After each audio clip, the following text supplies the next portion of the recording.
क्या हालचाल भाई लोग। तो फाइनली यार गाइस चलो ऑर्गेनिक के डे 16 पे आते हैं। तो यार आज आपका लास्ट लेक्चर होगा मैकेनिज्म का, या कह सकते हैं कंसेप्चुअल तौर पे।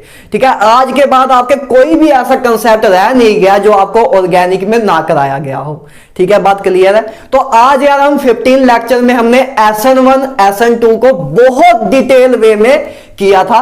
तो नेबरिंग ग्रुप पार्टिसिपेशन, उसके बाद हमने एक फिनोमिना देखा था, उसके बारे में थोड़ा सा रिकैप मैं फिर से दूंगा कि मोमेंटम आपका बना रहे। और उसके बाद आज मेन चीज पे बात करेंगे। आज का लेक्चर जिस पे डेडिकेटेड है वो है एलिमिनेशन रिएक्शन, E1 E2 और एक E1 CB भी होती है। वैसे E1 E2 ही कराते हैं जनरली, लेकिन मैं आपको E1 CB भी कराऊंगा कि एडवांस का भी थोड़ा टेस्ट मिल जाए। ठीक है, तो तीन मैकेनिज्म आज करेंगे और अपने इस लेक्चर को फिनिश करेंगे। इसके बाद गाइस एक दो स्पेशल क्लास मैं लूंगा। एक स्पेशल क्लास लूंगा किस पे, नेमिंग रिएक्शन में, जिसमें मैं एक साथ सारी आपकी जो जेई नीट में नेमिंग रिएक्शंस होती हैं उनको मैं लिखूंगा। वैसे मैं आपको यार काफी मतलब 70 to 80% नेमिंग रिएक्शन आपको लेक्चर्स में ही करा चुका हूं, लेकिन मैं चाहता हूं कि मेरा मानना यह है कि वो ज्यादा इफेक्टिव रहता है कि नेमिंग रिएक्शन को अगर मैं एक साथ लिख के ले आऊं तो आपके लिए ज्यादा इफेक्टिव रहेगा याद करना। तो इसलिए एक नेमिंग रिएक्शन का एक स्पेशल क्लास ले लेंगे जिसमें सारी नेमिंग रिएक्शन का डेडिकेटेड लेक्चर तैयार कर लेंगे। क्लियर है बात। एंड एक सेकंड लेक्चर लेंगे गाइस, जो लास्ट लेक्चर होगा आपका ऑर्गेनिक का, वो रहेगा टेस्ट के बेस पे। किसके बेस पे? टेस्ट के बेस में, जिसमें हम सारे टेस्ट करेंगे, जैसे Tollens test, Fehling test, unsaturation test. ये टेस्ट बहुत ज्यादा इंपॉर्टेंट है, इनसे भी क्वेश्चन आना बहुत ज्यादा चांस होते हैं। ठीक है गाइस, क्लियर है। तो इन दो स्पेशल क्लास और लूंगा, उसके बाद सारी ऑर्गेनिक आपकी खत्म हो जाएगी। उसके बाद आप जाए जेई मेंस का क्वेश्चन उठा लेना, जाए नीट का उठा लेना, जाए जेई एडवांस का उठा लेना, जाए एम्स का उठा लेना, सब क्वेश्चन हो जाएंगे अगर आपने मेरे सारे लेक्चर हर एक पॉइंट को ध्यान से किया हुआ है। क्लियर है बात, ठीक है ना।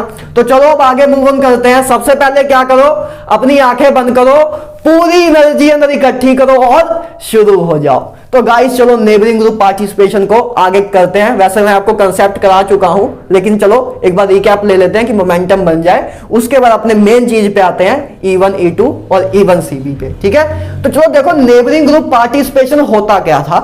आपको मैंने बताया था नेबरिंग ग्रुप पार्टिसिपेशन क्या होता है। एक ऐसा फिनोमिना जिसमें नेबर ग्रुप पार्टिसिपेट करे, या कह सकते हैं हेल्प करे रिएक्शन कराने में, तो उसको बोलते हैं नेबरिंग ग्रुप पार्टिसिपेशन। जैसे मैंने आपको समझाया भी था एक एग्जांपल देके, जर्नल एग्जांपल देके, कि नेबरिंग ग्रुप पार्टिसिपेशन में होता क्या है कि जैसे L अपना क्या है, लिविंग ग्रुप, Z अपना क्या है, नेबर ग्रुप। तो नेबर ग्रुप के देखो, नेबर ग्रुप के पास लोन पेयर है, तो नेबर ग्रुप क्या करता है, इस कार्बन को कार्बन के साथ बॉन्ड बनाता है, अपना लोन पेयर शेयर करता है। तो नेबर ग्रुप का कार्बन के साथ एक बॉन्ड बन जाता है और लिविंग ग्रुप निकल जाता है। तो एक आपकी ट्रांजिशन स्टेट बन जाती है और लिविंग ग्रुप एलिमिनेट हो जाता है। इसलिए नेबर ग्रुप ने देखो पार्टिसिपेट किया रिएक्शन में, इसलिए इसका नाम आया था नेबरिंग ग्रुप पार्टिसिपेशन। क्लियर है इधर तक बात।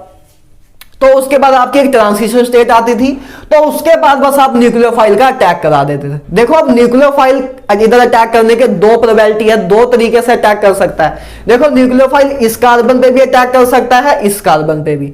तो देखो बस दो प्रोडक्ट आपके बन जाएंगे। अगर न्यूक्लियोफाइल आपका इधर अटैक कर रहा है इस कार्बन पे, तो आपका न्यूक्लियोफाइल इधर लग जाएगा और जेड जो बॉन्ड के इलेक्ट्रॉन्स हैं, बॉन्डेड इलेक्ट्रॉन्स हैं, ये जेड पे आ जाएंगे और इसका पॉजिटिव चार्ज न्यूट्रलाइज हो जाएगा। तो एक प्रोडक्ट आपका ए बन जाएगा। और दूसरा कैसे पॉसिबल है, दूसरा के अच्छा इधर हमने उल्टा ए सेम ही लिख दिया।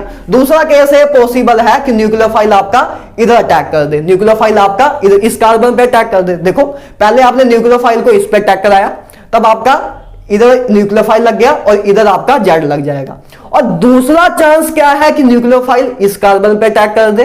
न्यूक्लियोफाइल जब इस कार्बन पे अटैक करेगा तो जेड आपका कहां आ जाएगा, इधर आ जाएगा। तो ये देखो इसको थोड़ा लिख लेते हैं फिर से, कोई दिक्कत नहीं है, ठीक है ना। तो इधर आपका न्यूक्लियोफाइल इधर आ जाएगा, देखो इधर आपका जेड इधर आ जाएगा और न्यूक्लियोफाइल आपका इधर आ जाएगा। ठीक है, तो ये आपके दो प्रोडक्ट पॉसिबल थे जो कि मैं आपको करा चुका हूं। ठीक है गाइस, इधर तक क्लियर है। हमने सबसे पहले क्या करते थे, नेबर ग्रुप ट्रांजिशन स्टेट बनाता था और लिविंग ग्रुप को एलिमिनेट करवा देता था। उसके बाद बस न्यूक्लियोफाइल अटैक कर देता था। अगर एक से ज्यादा चांसेस हो प्रोडक्ट बनने के तो बस दोनों चांसेस से प्रोडक्ट बना देता था। एक बार इधर अटैक कर दिया तब एक प्रोडक्ट बना, एक बार इधर अटैक कर दिया तब एक प्रोडक्ट और बना, तो 2 प्रोडक्ट हमें मिल गए। क्लियर है बात? इधर तक तो कोई दिक्कत नहीं है, इधर तक हमने किया हुआ है। तो चलो अब उसकी कुछ एग्जांपल्स देख लेते हैं जो आपके ज्यादातर जेईई एडवांस में देखने को मिलती हैं। पहले एम्स में भी आती थी लेकिन अब एम्स नीट 1 हो गया है, ठीक है ना। तो चलो देखो इसकी कुछ जर्नल एग्जांपल देख लेते हैं जो मोस्ट कॉमनली आपको देखने को मिलती है इस फिनोमिना पे। तो देखो पहली एग्जांपल क्या है, देखो जैसे कंपाउंड है आपका, इसमें देखो क्या है, सल्फर है। देखो सल्फर क्या करेगा, सल्फर अपने लोन पेयर देगा, सल्फर अपने लोन पेयर देगा। जैसे देखो इसमें हुआ था, नेबर ग्रुप क्या करता है, लोन पेयर देता है, कार्बन के साथ बॉन्ड बना लेता है और लिविंग ग्रुप एलिमिनेट हो जाता है। तो सेम काम वही होगा, लिविंग ग्रुप एलिमिनेट हो जाएगा, सल्फर इस कार्बन से बॉन्ड बना लेगा, तो अपनी एक ट्रांजिशन स्टेट बन जाएगी, ठीक है ना। अपनी एक ट्रांजिशन स्टेट बन जाएगी जो कि ऐसे दिख रही है आपको, ठीक है। ट्रांजिशन स्टेट बन गई। ट्रांजिशन स्टेट बनने के बाद आपका क्या होगा, न्यूक्लियोफाइल अटैक कर देगा। तो बस अब वाटर का अटैक करा तो वाटर से आपको क्या न्यूक्लियोफाइल मिलता है, वाटर देखो किसका मिक्सचर होता है, H positive and OH negative का। तो OH नेगेटिव आपका न्यूक्लियोफाइल है, बस न्यूक्लियोफाइल का अटैक करा दो। देखो न्यूक्लियोफाइल 2 साइड से अटैक कर सकता है, एक बार इधर इस कार्बन पे अटैक करे, इस कार्बन पे अटैक करेगा, ठीक है। तो ए बॉन्ड टूटेगा। देखो सिंपल सी बात वही है, वही सब कुछ किया हमने। देखो सबसे पहले क्या किया, नेबर ग्रुप ने लोन पेयर दिए, बॉन्ड बना, एक ट्रांजिशन स्टेट बनी, लिविंग ग्रुप निकल गया।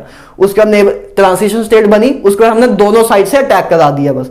तो जब इधर से जब अटैक होगा तो इधर OH बॉन्ड आ जाएगा, है ना, अपना न्यूक्लियोफाइल वही है, OH बॉन्ड इधर आ जाएगा और ये अपना सल्फर पे पॉजिटिव चार्ज खत्म हो जाएगा, सल्फर पे पॉजिटिव चार्ज खत्म हो जाएगा। एक तो प्रोडक्ट ए पॉसिबल है, एक प्रोडक्ट ए पॉसिबल जो मैंने आपको लिखा हुआ है, ठीक है। और दूसरा केस क्या पॉसिबल है, दूसरा केस क्या पॉसिबल था कि दूसरा केस पॉसिबल क्या था कि OH नेगेटिव इधर अटैक कर दे, इस कार्बन पे कर दे, तो ए बॉन्ड टूट जाएगा, ए बॉन्ड टूट जाएगा। देखो हमने इसमें भी ऐसे किया था ना, दोनों साइड से अटैक, दोनों कार्बन पे अटैक किया था।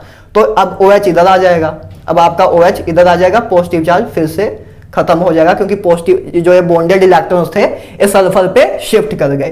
तो देखो हमने जो हमने पहले प्रोडक्ट बनाया था और जो अभी प्रोडक्ट बनाया, दोनों प्रोडक्ट सेम ही है, दोनों प्रोडक्ट में कोई फर्क तो है नहीं, दोनों की कॉमन नेमिंग तो सेम ही है, दोनों सेम ही कंपाउंड है। देखो जब आपने इधर प्रोडक्ट बनाया था, जब देखो एक प्रोडक्ट, इसको याद रखना कि एक प्रोडक्ट ये है आपका और दूसरा प्रोडक्ट हमने क्या बनाया था, दूसरा प्रोडक्ट हमने क्या बनाया था कि एक ऐसा था और ऐसा था। तो देखो दोनों प्रोडक्ट सेम ही है, दोनों प्रोडक्ट सेम ही है। जो पहले बनाया था, पहले में भी ऐसी था कि सल्फर से एक कार्बन लगा था, एक दूसरा कार्बन आगे लगा था, उसके बाद OH लगा था, ऐसा ही इसमें भी है। तो दोनों प्रोडक्ट सेम ही है, सेम प्रोडक्ट मिल रहा है, इसलिए मैंने एक ही प्रोडक्ट लिखा कि हाँ हमें यही प्रोडक्ट मिल रहा है, सेम ही कंपाउंड मिल रहा है। जब दोनों कार्बन दोनों तरफ से अटैक कर रहे हैं तब भी हमें सेम ही कंपाउंड मिल रहा है, तो आपका फाइनल प्रोडक्ट ए मिल गया। मेन बात इधर ये थी कि आपको ये देख के समझ आना चाहिए कि हाँ भाई साहब इधर नेबर ग्रुप पार्टिसिपेशन का फिनोमिना हो सकता है, ठीक है ना। इधर नेबर ग्रुप पार्टिसिपेशन हो रही है, बच्चों को इंडिकेशन नहीं मिलती। सबसे मेन प्रॉब्लम इस कंसेप्ट में ये है कि बच्चे समझ नहीं पाते कि कब लगाएं। तो देखो आपको देख के क्लियर होनी चाहिए चीजें, ठीक है ना। नेबर ग्रुप पार्टिसिपेशन हो रही है, इसको देख के क्लियर होना चाहिए कि हाँ भाई नेबर में एक ऐसा ग्रुप प्रेजेंट है जो लिविंग ग्रुप को निकालने में हेल्प कर रहा है, ठीक है ना। तो ये आपका ऐसे काम हो जाएगा, तो ये आपका प्रोडक्ट बन जाएगा। तो ठीक है ना, बस एक छोटी मोटी एग्जांपल दे रहा हूं आपको कि ऐसी एग्जांपल आती हैं, ठीक है ना, कि आपको थोड़ी जर्नल चीज तो ठीक है चलो, लेकिन हम एक कुछ एग्जांपल देख लेते हैं तो ज्यादा हाँ लगता है कि हाँ भाई क्वेश्चन भी आते हैं, ठीक है ना। तो उसके बाद गाइस चलो देखो दूसरी एग्जांपल भी देख लो। दूसरी एग्जांपल भी बहुत सिंपल है, एक ऐसी शेप है, चेयर फॉर्म है, ठीक है ना, चेयर फॉर्म है, आपको आइसोमेरिज्म में कराया था मैंने, चेयर की तरह है ना, देखो कुर्सी की तरह है। तो अब देखो इसमें क्या होगा, इसमें भी देखो आयोडीन है आपका, ओटीएस याद रखना एक बहुत ही अच्छा लिविंग ग्रुप है, बहुत ही प्यारा लिविंग ग्रुप है, ठीक है ना, ठीक है, बहुत ही प्यारा लिविंग ग्रुप है। इसको बोलते हैं टोलीन सल्फोनेट। देखो टीएस, वैसे इसको ओटीएस लिखते हैं, वैसे इसको टीएसओ भी लिखते हैं, ठीक है ना, टोलीन सल्फोनेट। देखो ऐसे इसका स्ट्रक्चर कैसे होता है, इसका स्ट्रक्चर ऐसे होता है, इसका ऐसे इधर टोलीन, देखो ये अपना टोलीन है, ये टोलीन है, और इसके ऊपर ऐसे ऐसे AO होता है। ए इसका स्ट्रक्चर होता है OTS, इसको क्या बोलते हैं OTS। ये देखो इधर अपना टोलीन, ए पूरा अपना टोलीन है, टोलीन के ऊपर सल्फोनेट ग्रुप लगा हुआ है, तो इधर से बस O से आगे R लगा होता है, O से आगे कोई अल्काइल ग्रुप लगा होता है। जैसे इधर क्या लगी है, चेयर फॉर्म लगी हुई है, साइक्लोहेक्सेन की चेयर फॉर्म लगी हुई है, तो ये R ग्रुप लगा होता है, तो यह होता है आपका OTS। तो OTS एक बहुत अच्छा लिविंग ग्रुप होता है। क्यों अच्छा लिविंग ग्रुप होता है? क्योंकि जब OTS लीव होता है, OTS जब निकलता है तो ऐसा ग्रुप, जब देखो जब OTS लीव होता है, निकलता है कंपाउंड से, मेन कंपाउंड से, तो ऐसा स्पीसीज बनती है, ऐसी स्पीसीज बनती है।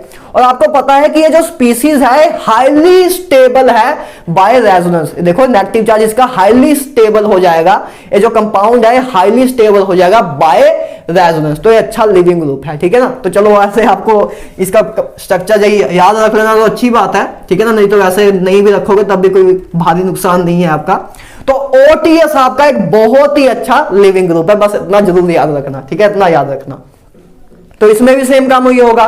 देखो नेबल ग्रुप क्या करेगा, लिविंग ग्रुप को निकालने में मदद किया, ट्रांजिशन स्टेट बन गया, उसके बाद बस न्यूक्लियोफाइल अटैक कर देगा। तो अब देखो दो चांसेस हैं, दो चांसेस है, दोनों कार्बन पे अटैक कर सकता है। तो एक बार जब इधर अटैक करेगा इस कार्बन पे, तो आपका देखो अच्छा मैंने पहले इधर लिया कि पहले इस कार्बन पे अगर अटैक करेगा तो अब आपका OH इधर लगेगा और आयोडीन आपका इधर आ जाएगा।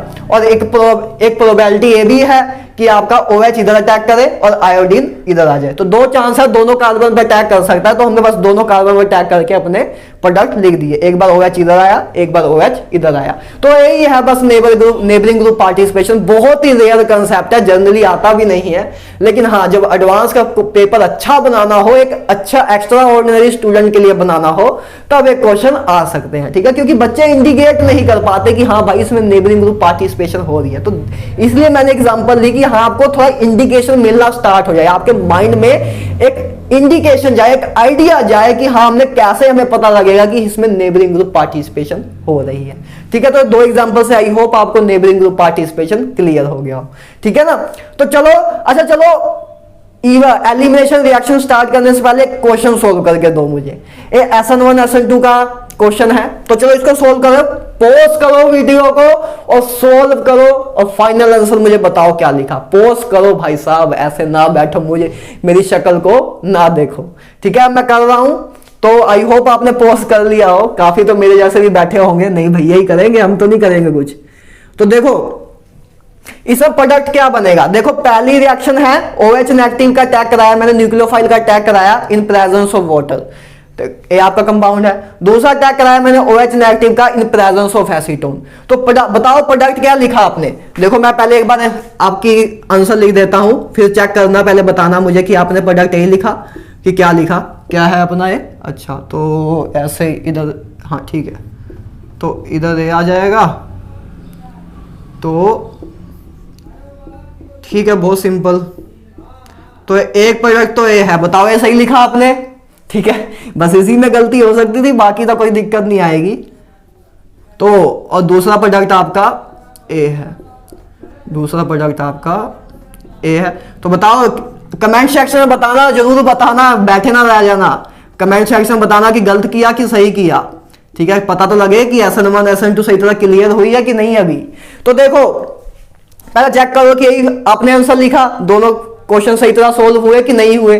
जिनके सही हुए तो कांग्रेचुलेशन, पहली बात तो आप जेई को समझने लग गए हो या नीट को समझने लग गए हो कि हाँ इसमें क्वेश्चन टैकल कैसे करने हैं। और जिनको अभी नहीं हुआ क्वेश्चन तो उनको मैं कुछ टाइम में बना दूंगा, बस पेशेंसली काम करते रहो, कंसिस्टेंसी रखो, सब काम होते जाएगा, ठीक है। जिससे नहीं हुआ उसको भी डिमोटिवेट नहीं होना है। तो देखो पहली रिएक्शन बताओ कौन सी थी। पहली रिएक्शन थी SN1 रिएक्शन। कैसे इंडिकेट किया, क्योंकि इसमें सोलवेंट कौन सा यूज किया, पोलर प्रोटिक सोलवेंट। जब पोलर प्रोटिक सोलवेंट यूज होता है तो SN1 रिएक्शन होती है, और SN1 रिएक्शन 2 स्टेप रिएक्शन होती है, उसमें कार्बोकैटायन बनता है, तो उसमें रीअरेंजमेंट पॉसिबल है। तो क्या होगा, पहले कार्बन ऐसे, आपको पहले पता लगा कि SN1 रिएक्शन है। SN1 रिएक्शन इतना तो क्लियर है क्योंकि पोलर प्रोटिक सॉल्वेंट था।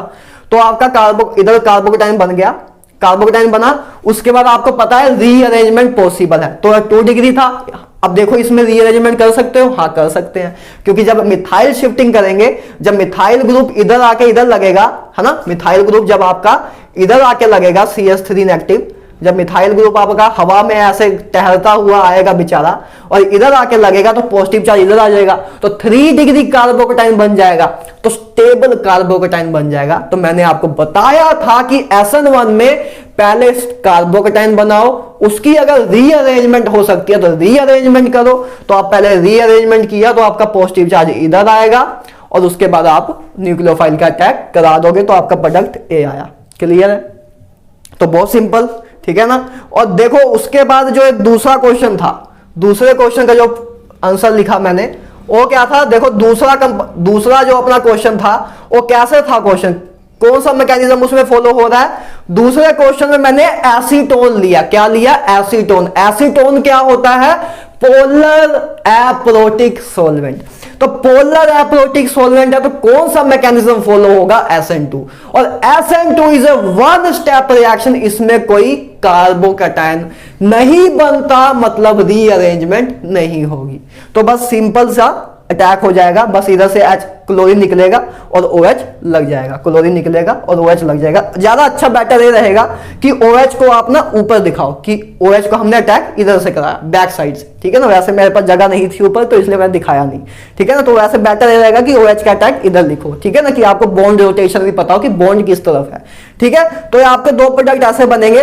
इसमें कौन सी मैकेनिज्म लग रही है, इसमें क्या हो रहा है, इसमें हो रहा है SN1, इसमें हो रहा है SN2, इसलिए देखो प्रोडक्ट डिफरेंट बने, इसलिए प्रोडक्ट डिफरेंट बने। क्यों, क्योंकि SN1 में पहले कार्बोकेटाइन की रीअरेंजमेंट होती है फिर प्रोडक्ट बनाते हैं, और इसमें रीअरेंजमेंट नहीं होती, बस सीधा अटैक कराते हैं, एक को निकालते हैं दूसरे को लगा देते हैं। तो ये आपका एक क्वेश्चन प्यारा सा, मैं सोचा सिंपल सा, वैसे सिंपल सा क्वेश्चन है तो मैं सोचा एक बार ले लूं कि आपकी SN1 SN2 का रिवाइज करा दिया जाए, ठीक है ना। तो चलो अब आते हैं मेन चीज पे आज के लेक्चर की, एलिमिनेशन रिएक्शन करते हैं। क्या करते हैं, एलिमिनेशन रिएक्शन करते हैं। तो अब मैं इस क्वेश्चन को इरेज कर रहा हूं यार, मुझे थोड़ी जगह चाहिए, है ना। इस क्वेश्चन को इरेज कर देते हैं, इसका अगर आपने स्क्रीनशॉट लेना तो ले लो, 1 2 3, ठीक है। इस क्वेश्चन को इरेज कर रहा हूं तो मेरा डस्टर कहां गया, तो चलो अपने पास ही है, तो इसको इरेज करता हूं क्योंकि मैं हल्की सी जगह चाहिए आपकी, ठीक है ना। अपने पास जगह कम होती है क्योंकि जगह तो बहुत होती है, व्हाइट बोर्ड तो बहुत सही साइज का है अपना, लेकिन बस मैं ही ज्यादा लिख ले आता हूं, ज्यादा फीलिंग में आ जाता हूं, ठीक है। कोई बात नहीं। तो चलो अब आगे करते हैं एलिमिनेशन रिएक्शन को। तो देखो एलिमिनेशन जैसा कि नाम ही सुजेस्ट कर रहा है, एलिमिनेशन होती है कि मॉलिक्यूल्स एलिमिनेट होते हैं, एक कोई मॉलिक्यूल एलिमिनेट होता है, ठीक है। छोटे छोटे मॉलिक्यूल एलिमिनेट हो जाते हैं। देखो होता क्या है एलिमिनेशन में, होता क्या है, जैसे आपका एक कोई भी मैं ले लेता हूं, कोई भी एक जर्नल रिएक्शन ले लेता हूं, ठीक है, जर्नल कोई कंपाउंड ले लेता हूं। तो देखो एक मान लो जनरली आपके पास एक कंपाउंड है, इसमें एक ग्रुप है A, एक ग्रुप है B, कोई भी एक ग्रुप है, ठीक है ना। तो A भी ग्रुप है, तो एलिमिनेशन रिएक्शन में क्या होता है, एलिमिनेशन रिएक्शन में क्या होता है, बस A और B ग्रुप निकल जाते हैं, A और B ग्रुप निकल जाते हैं। अच्छा इसको ना बोलते हैं अल्फा बीटा एलिमिनेशन। आपके वैसे ना एलिमिनेशन रिएक्शन वैसे 3 टाइप्स की हैं, एक है अल्फा एलिमिनेशन, एक है बीटा एलिमिनेशन और एक है gamma elimination. 3 types of elimination है, लेकिन आपके सिलेबस में सिर्फ बीटा एलिमिनेशन है, आपके सिलेबस में सिर्फ बीटा एलिमिनेशन है, जिसको मोर प्रिसाइसली आप अल्फा बीटा एलिमिनेशन भी कह सकते हो। अल्फा बीटा क्यों कहते हैं, इसके क्यों कहते हैं, क्योंकि ये अगर इसको हम अल्फा पोजीशन मान लें तो ये अपनी बीटा पोजीशन है। तो अल्फा बीटा पोजीशन से अपने ग्रुप निकलते हैं, एडजेसेंट पोजीशन से अपने ग्रुप्स निकलते हैं, एलिमिनेट होते हैं और आपको फाइनल प्रोडक्ट देते हैं। तो एलिमिनेशन में सिंपल सी बात ये होता है, एडजेसेंट पोजीशन से अल्फा बीटा पोजीशन से आपका ग्रुप निकलता है और एक डबल बॉन्ड आ जाता है, आपका अल्कीन बन जाता है। आपका क्या बन जाता है, अल्कीन बन जाता है। तो इसको बोलते हैं एलिमिनेशन रिएक्शन। इसको आपके सिलेबस में बीटा एलिमिनेशन ही है तो हम बीटा एलिमिनेशन तक ही करेंगे अभी, ठीक है ना। गामा एलिमिनेशन, अल्फा एलिमिनेशन कराने को करा दूं, लेकिन आपके पास टाइम नहीं है। अगर आप 11th में होते तो जरूर कराता, ठीक है ना। तो लेकिन अभी आपको जो आपके सिलेबस का पार्ट है, चाहे जेई मेंस हो, चाहे जेई एडवांस हो, नीट हो, एम्स हो, बीटा एलिमिनेशन से बाहर कुछ नहीं आता, क्योंकि आपके सिलेबस में ही नहीं है गामा एलिमिनेशन और अल्फा एलिमिनेशन, ठीक है ना। तो पहली बात समझ आया कि एलिमिनेशन क्या होता है, कि बस ग्रुप एलिमिनेट होते हैं। तो देखो बस अल्फा बीटा एलिमिनेशन क्या होती है कि एक ग्रुप आपका अल्फा पोजीशन और बीटा पोजीशन जो आपके ग्रुप हैं वो एलिमिनेट हो जाएंगे और आपका अल्कीन बन जाएगा। क्लियर है बात? अच्छा, एक बात और याद रखना, एलिमिनेशन रिएक्शन जो होती है वो हाई टेम्परेचर पे होती है। एलिमिनेशन रिएक्शन हाई टेम्परेचर पे होती है। क्यों ऐसा होता है? क्योंकि elimination reaction guys endothermic reaction होती है। एंडोथर्मिक का मतलब क्या होता है? एंडोथर्मिक का मतलब मतलब जिसको हीट चाहिए। तो एलिमिनेशन रिएक्शन जो है एंडोथर्मिक रिएक्शन होती है। तो एंडोथर्मिक रिएक्शन तब ज्यादा तेज होती है जब टेम्परेचर हाई हो। जब टेम्परेचर हाई होगा तो उसको हीट ज्यादा मिलेगी। तो मतलब सिंपल सी बात है, आपको मैंने कराया, उसमें मैंने आपको किसमें इक्विलिब्रियम में कराया भी हुआ है। जब ली चैटलियर प्रिंसिपल आपको मैंने कराया था कि जब जब एंडोथर्मिक रिएक्शन होगी, ठीक है, एंडोथर्मिक रिएक्शन में जब हम टेम्परेचर इंक्रीज करेंगे तो रेट ऑफ रिएक्शन इंक्रीज होगा। सिंपल सी बात थी। और जब एक्सोथर्मिक रिएक्शन हो, एक्सोथर्मिक रिएक्शन में जब हम टेम्परेचर इंक्रीज करेंगे तो प्रोडक्ट जो है अपना कम बनेगा, ठीक है, मतलब रेट डिक्रीज हो जाएगी। सिंपल सी बात ये थी। तो इसमें बस फाइनल कंक्लूजन ये है कि एलिमिनेशन में हाई टेम्परेचर रिक्वायर्ड होता है। सिंपल सी बात ये है, ठीक है। क्यों रिक्वायर्ड होता है अगर कोई पूछे, वैसे कोई पूछेगा नहीं, लेकिन अगर कोई पूछे तो आप बता सकते हो कि elimination reaction are endothermic reaction and for endothermic reaction it is a better condition to have high temperature का होना एंडोथर्मिक रिएक्शन को ज्यादा फेवर करता है। क्लियर है बात? तो एंडोथर्मिक रिएक्शन में आप हाई टेम्परेचर लेते हो तो इसलिए आपका एलिमिनेशन में काम होता है। तो आपको समझ आया पहली बात एलिमिनेशन क्या होती है। अब एलिमिनेशन की गाइस टाइप्स हैं, E1 E2 स्पेशल है, वैसे तो मेन है। E1CB भी है, एक छोटी सी टाइप है, उसको भी मैं करा दूंगा आपको, ठीक है, नेक्स्ट स्लाइड में। तो सबसे पहले करते हैं E1 के बारे में। जैसे हमने सब्स्टिट्यूशन रिएक्शन की टाइप्स देखी थी SN1 SN2, तो अब E1 E2 देखेंगे। देखो आपको SN1 SN2 आती है तो E1 E2 बहुत ज्यादा इजी है। E1 पैरेलल रिएक्शन है SN1 के और E2 पैरेलल रिएक्शन है SN2 के। क्लियर है बात? तो देखो पहली बात E1 की फुल फॉर्म क्या होगी? Elimination unimolecular. वन है तो यूनिमोलिकुलर तो क्लियर होगा ना, एलिमिनेशन यूनिमोलिकुलर। तो और दूसरी बात E1 कितने स्टेप की रिएक्शन होगी? आप तो गैस मार सकते हो यार। SN1 कितने स्टेप की रिएक्शन थी? 2 स्टेप रिएक्शन थी। तो E1 भी अपनी 2 स्टेप रिएक्शन होगी। सारा काम वैसे ही होगा जैसे SN1 में हुआ। तो ये भी क्या होगी? 2 स्टेप रिएक्शन। पहली बात है, ठीक है। E1 रिएक्शन में कौन सा सॉल्वेंट यूज होगा? Protic solvent. SN1 में कौन सा सॉल्वेंट यूज करते थे? कौन से सॉल्वेंट की प्रेजेंस में काम करते थे? प्रोटिक सॉल्वेंट में। तो E1 में भी वैसा ही होता है। तो समझे, SN1 अगर आती है तो E1 भी अपने आप ही सब सारी कंडीशन उसकी अपने आप ही बन जाएंगी। E1 में देखो अब क्या होता है, देखो सब्स्टिट्यूशन न्यूक्लियोफिलिक यूनिमोलिकुलर। SN1 में क्या होता था? न्यूक्लियोफाइल आके सब्स्टिट्यूट करता था।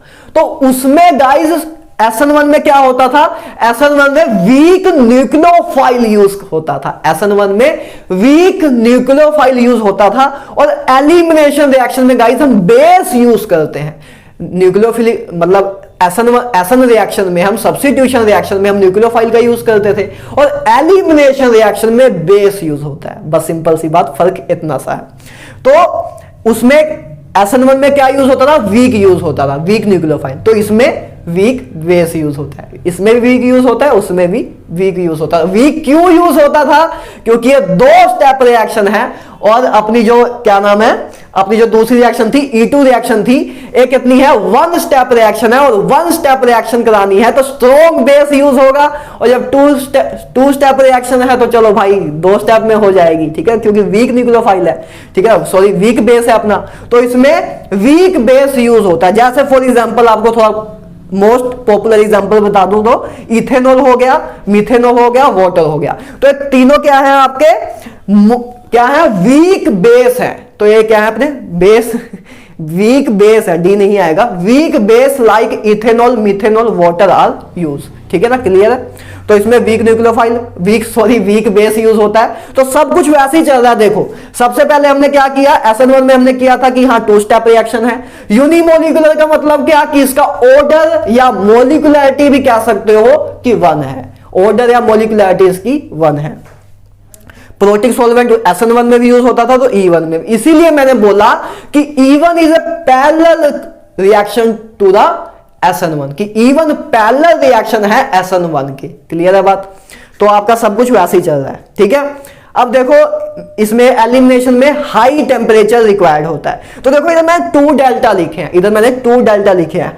देखो एलिमिनेशन रिएक्शन कोई भी हो उसमें हाई टेम्परेचर रिक्वायर्ड होता है, लेकिन मैं इधर 2 डेल्टा क्यों लिखे हैं, क्योंकि ए जो अपनी E2 रिएक्शन है इसमें भी हाई टेम्परेचर रिक्वायर्ड होता है, लेकिन इसमें मैंने 1 डेल्टा बनाया। क्यों बनाया, क्योंकि इससे मैं आपको एक थोड़ा डीप आ जाती है बात, ठीक है ना, जल्दी याद नहीं रहती बच्चों को। तो देखो ये मैं 2 डेल्टा इसलिए लिखे कि आपको इजीली याद रहे कि 2 डेल्टा लिखने का मतलब क्या कि इसमें मतलब E1 रिएक्शन में हीट का मतलब हाई टेम्परेचर जो होता दोनों में ही हाई टेम्परेचर है, लेकिन इसमें जो टेम्परेचर है वो इससे ज्यादा होता है। मतलब इसका जो टेम्परेचर है, इस रिएक्शन में जो टेम्परेचर यूज होता है वो इससे ज्यादा होता है। तो इसलिए मैंने इसमें डबल डेल्टा बनाया कि टेम्परेचर और इससे ज्यादा होता है। होता दोनों में ही हाई टेम्परेचर है, लेकिन इसका जो हाई टेम्परेचर होता है उसकी वैल्यू ज्यादा होती है एज कंपेयर टू इसके हाई टेम्परेचर की। क्लियर है बात। तो ये ठीक है। अब अच्छा रिएक्टिविटी तो अभी बाद में देख लेंगे, ठीक है। रिएक्टिविटी तो कंक्लूजन से निकल जाएगा, पहले मैकेनिज्म समझ लेंगे तो रिएक्टिविटी अपने आप ही आ जाएगी। तो देखो सिंपल सी बात, 2 स्टेप रिएक्शन है। तो पहला स्टेप क्या होता था SN1 में, फॉर्मेशन ऑफ कार्बोकेटाइन, तो इसमें भी वही होगा। तो देखो एग्जांपल से समझते हैं। स्टेप 1 स्टार्ट करें मैकेनिज्म, तो फॉर्मेशन ऑफ कार्बोकेटाइन सबसे पहला स्टेप।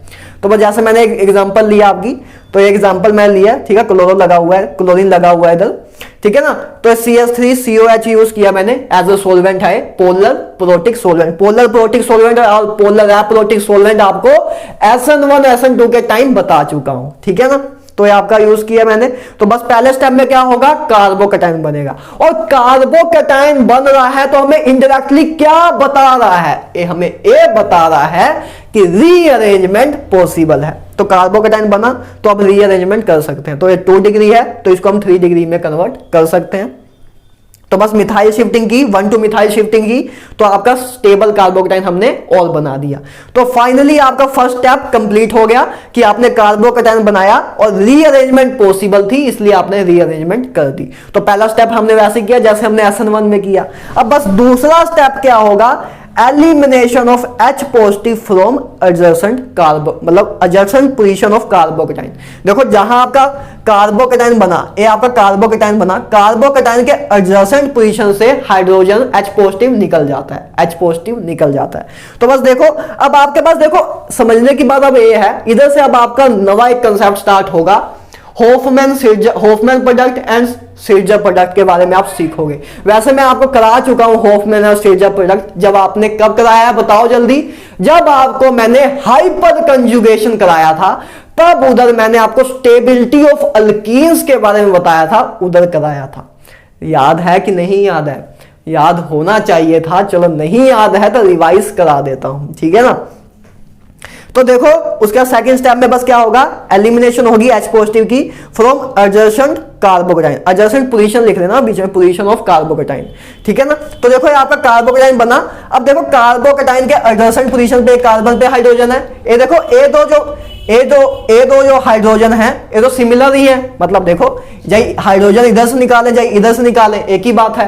तो हाइड्रोजन या तो इधर से निकाल सकते हैं इन दोनों में से, या तो हाइड्रोजन इधर से निकाल सकते हैं। देखो एडजेसेंट पोजीशन यही है, या तो ए है या तो ए है या तो ए है, ठीक है। कार्बोकेटाइन की एडजेसेंट पोजीशन पे हाइड्रोजन यही 3 है, या तो ए या तो ए या तो ए, ठीक है। और ए दो पोजीशन पे जो हाइड्रोजन है वो तो सिमिलरली है। जब इधर से हाइड्रोजन निकाले तब भी प्रोडक्ट सेम बनेगा, जब इधर से निकाले तब भी प्रोडक्ट सेम बनेगा। तो बेसिकली बात करें तो 2 प्रोडक्ट बनेंगे। तो पहला प्रोडक्ट क्या से बनेगा, देखो पहला प्रोडक्ट क्या बने। अब उसके बाद अच्छा H पॉजिटिव निकला क्यों, H पॉजिटिव निकला क्यों, क्योंकि हमने क्या यूज किया, वीक बेस यूज किया। और बेस क्या करता है, बेस आपको पता होगा कि बेस क्या करता है, H पॉजिटिव को खींच लेता है, H पॉजिटिव को खींच लेता है। तो बेस आपका क्या करता है, H पॉजिटिव को खींच लेता है, बेस H पॉजिटिव को ले लेता है, इसलिए H पॉजिटिव रिलीज होता है, ठीक है ना। H पॉजिटिव रिलीज होगा तो देखो एक पहला मतलब दो केसेस पॉसिबल है, दो तरह से हम हाइड्रोजन एलिमिनेट कर सकते हैं। एक इधर से, तो इधर से निकला तो डबल बॉन्ड आपका इधर आया, मतलब H पॉजिटिव इधर से निकलेगा, H पॉजिटिव जब इधर से निकलेगा तो इधर नेगेटिव चार्ज आएगा कार्बन पे, इधर से H पॉजिटिव निकलेगा कार्बन पे नेगेटिव चार्ज आएगा, और नेगेटिव चार्ज इधर बॉन्ड बना लेगा तो ये पॉजिटिव चार्ज भी डिसअपीयर हो जाएगा और इधर डबल बॉन्ड आ जाएगा। तो एक आपका कंपाउंड ए बन सकता है। एक ए बन सकता है कि हाइड्रोजन इधर से एलिमिनेट हो जाए इस कार्बन से, तो जब हाइड्रोजन इधर से एलिमिनेट होगा तब आपका बॉन्ड इधर बन जाएगा, डबल बॉन्ड इधर आ जाएगा, तो एक प्रोडक्ट आपका ए बन सकता है। अब बात आती है, इधर से एक नवा क्वेश्चन बनता है कि बताओ मेजर प्रोडक्ट कौन है, माइनर प्रोडक्ट कौन है। वैसे इसकी नॉलेज मैं आपको दे चुका हूं जीओसी के टाइम पे, बताओ आपको पता होना चाहिए वैसे कौन सा माइनर प्रोडक्ट है, कौन सा मेजर प्रोडक्ट है। तो ए आपका मेजर प्रोडक्ट है। क्यों मेजर प्रोडक्ट है, क्योंकि इसमें अल्फा हाइड्रोजन ज्यादा है। आपको मैंने बताया था कि जिस अल्कीन में अल्फा हाइड्रोजन ज्यादा होते हैं उसमें क्या होता है, उसके हाइपर कंजुगेटिव स्ट्रक्चर उतने ज्यादा होते हैं, और जितने ज्यादा हाइपर कंजुगेटिव स्ट्रक्चर होते हैं उतना ही ज्यादा अल्कीन स्टेबल होता है। तो ए अल्कीन में कितने अल्फा हाइड्रोजन है आपके, देखो गिनो, काउंटिंग करो स्टार्ट, 3 3 3 3, तो 4 इंटू 3 कितना हुआ, 12। तो इसमें 12 अल्फा हाइड्रोजन है, और इसमें कितने हैं देखो, ये डबल बॉन्ड है तो ये अपना 3 और अपना 1, 4 अल्फा हाइड्रोजन है, 3 + 1 4, तो 4 अल्फा हाइड्रोजन इधर है एंड 12 इधर है, तो इसमें नंबर ऑफ अल्फा हाइड्रोजन ज्यादा है। तो जिसमें नंबर ऑफ अल्फा हाइड्रोजन ज्यादा हो वो अल्कीन ज्यादा स्टेबल होता है। तो जो प्रोडक्ट ज्यादा स्टेबल होता है वही मेजर प्रोडक्ट बनता है। तो ये आपका मेजर प्रोडक्ट है, ये आपका माइनर प्रोडक्ट है। क्लियर है। तो एलिमिनेशन में ऐसे केसेस आएंगे, ऐसे क्वेश्चन आ सकते हैं कि उसमें एक से ज्यादा साइड से हाइड्रोजन निकालने की प्रोबेबिलिटी हो। तो बस आपको उस टाइम देखो हमने लिखे दोनों प्रोडक्ट, लेकिन उसमें एक माइनर है एक मेजर है। तो जनरली आपसे मेजर प्रोडक्ट ही पूछते हैं, लेकिन जरूरी नहीं है कि माइनर ना पूछे, तो माइनर भी पूछ सकते हैं। ठीक है। तो ये आपका पूरा मैकेनिज्म था E1 का, बिल्कुल सिमिलर है वैसे ही जैसे हमने SN1 का किया था कि पहले कार्बोकेटाइन बनेगा, उसमें बस न्यूक्लियोफाइल का अटैक होता था। इसमें बस क्या होगा, बेस है तो इस करके बेस क्या करेगा, H पॉजिटिव ले लेगा और उसके बाद इधर अल्कीन बन जाएगा। क्लियर है इधर तक। तो अब आते हैं, बात कर लेते हैं जो मैं वैसे आपको करा चुका हूं। देखो दो ऐसे क्वेश्चन आता है कि सिरजर प्रोडक्ट और हॉफमैन प्रोडक्ट की नेम यूज किया जाता है। अब आपको पता होना चाहिए कि सिरजर प्रोडक्ट और हॉफमैन प्रोडक्ट होता क्या है। देखो सिरजर प्रोडक्ट का मतलब जिसमें ओ अल्कीन जिसमें large number of alpha hydrogen हो उसको बोलते हैं सिरजर प्रोडक्ट। जैसे ए आपका क्या है, ए सिरजर प्रोडक्ट है।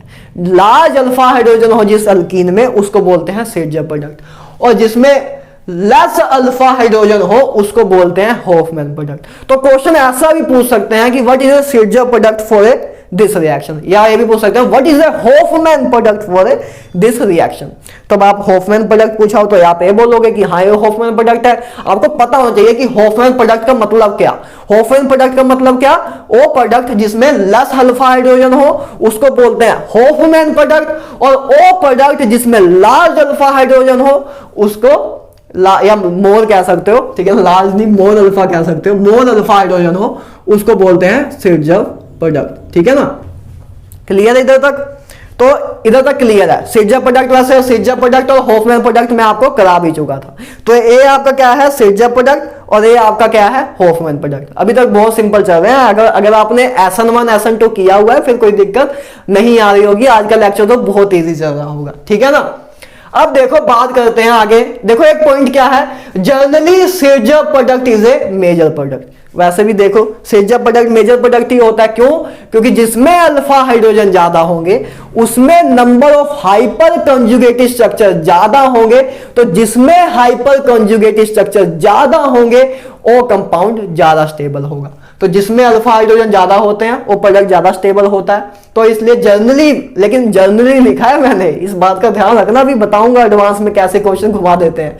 जर्नली याद रखना, लेकिन कॉमनली मेंस लेवल या नीट लेवल पे जर्नली सीजर product is a major product, जैसा कि आपको क्लियर भी हो रहा है। ठीक है ना, आगे बताऊंगा अभी कुछ चीजें।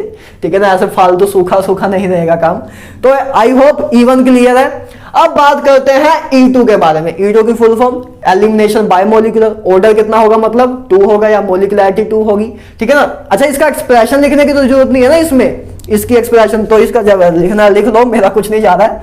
तो देखो इसका रेट का एक्सप्रेशन क्या होगा, K इंटू RX।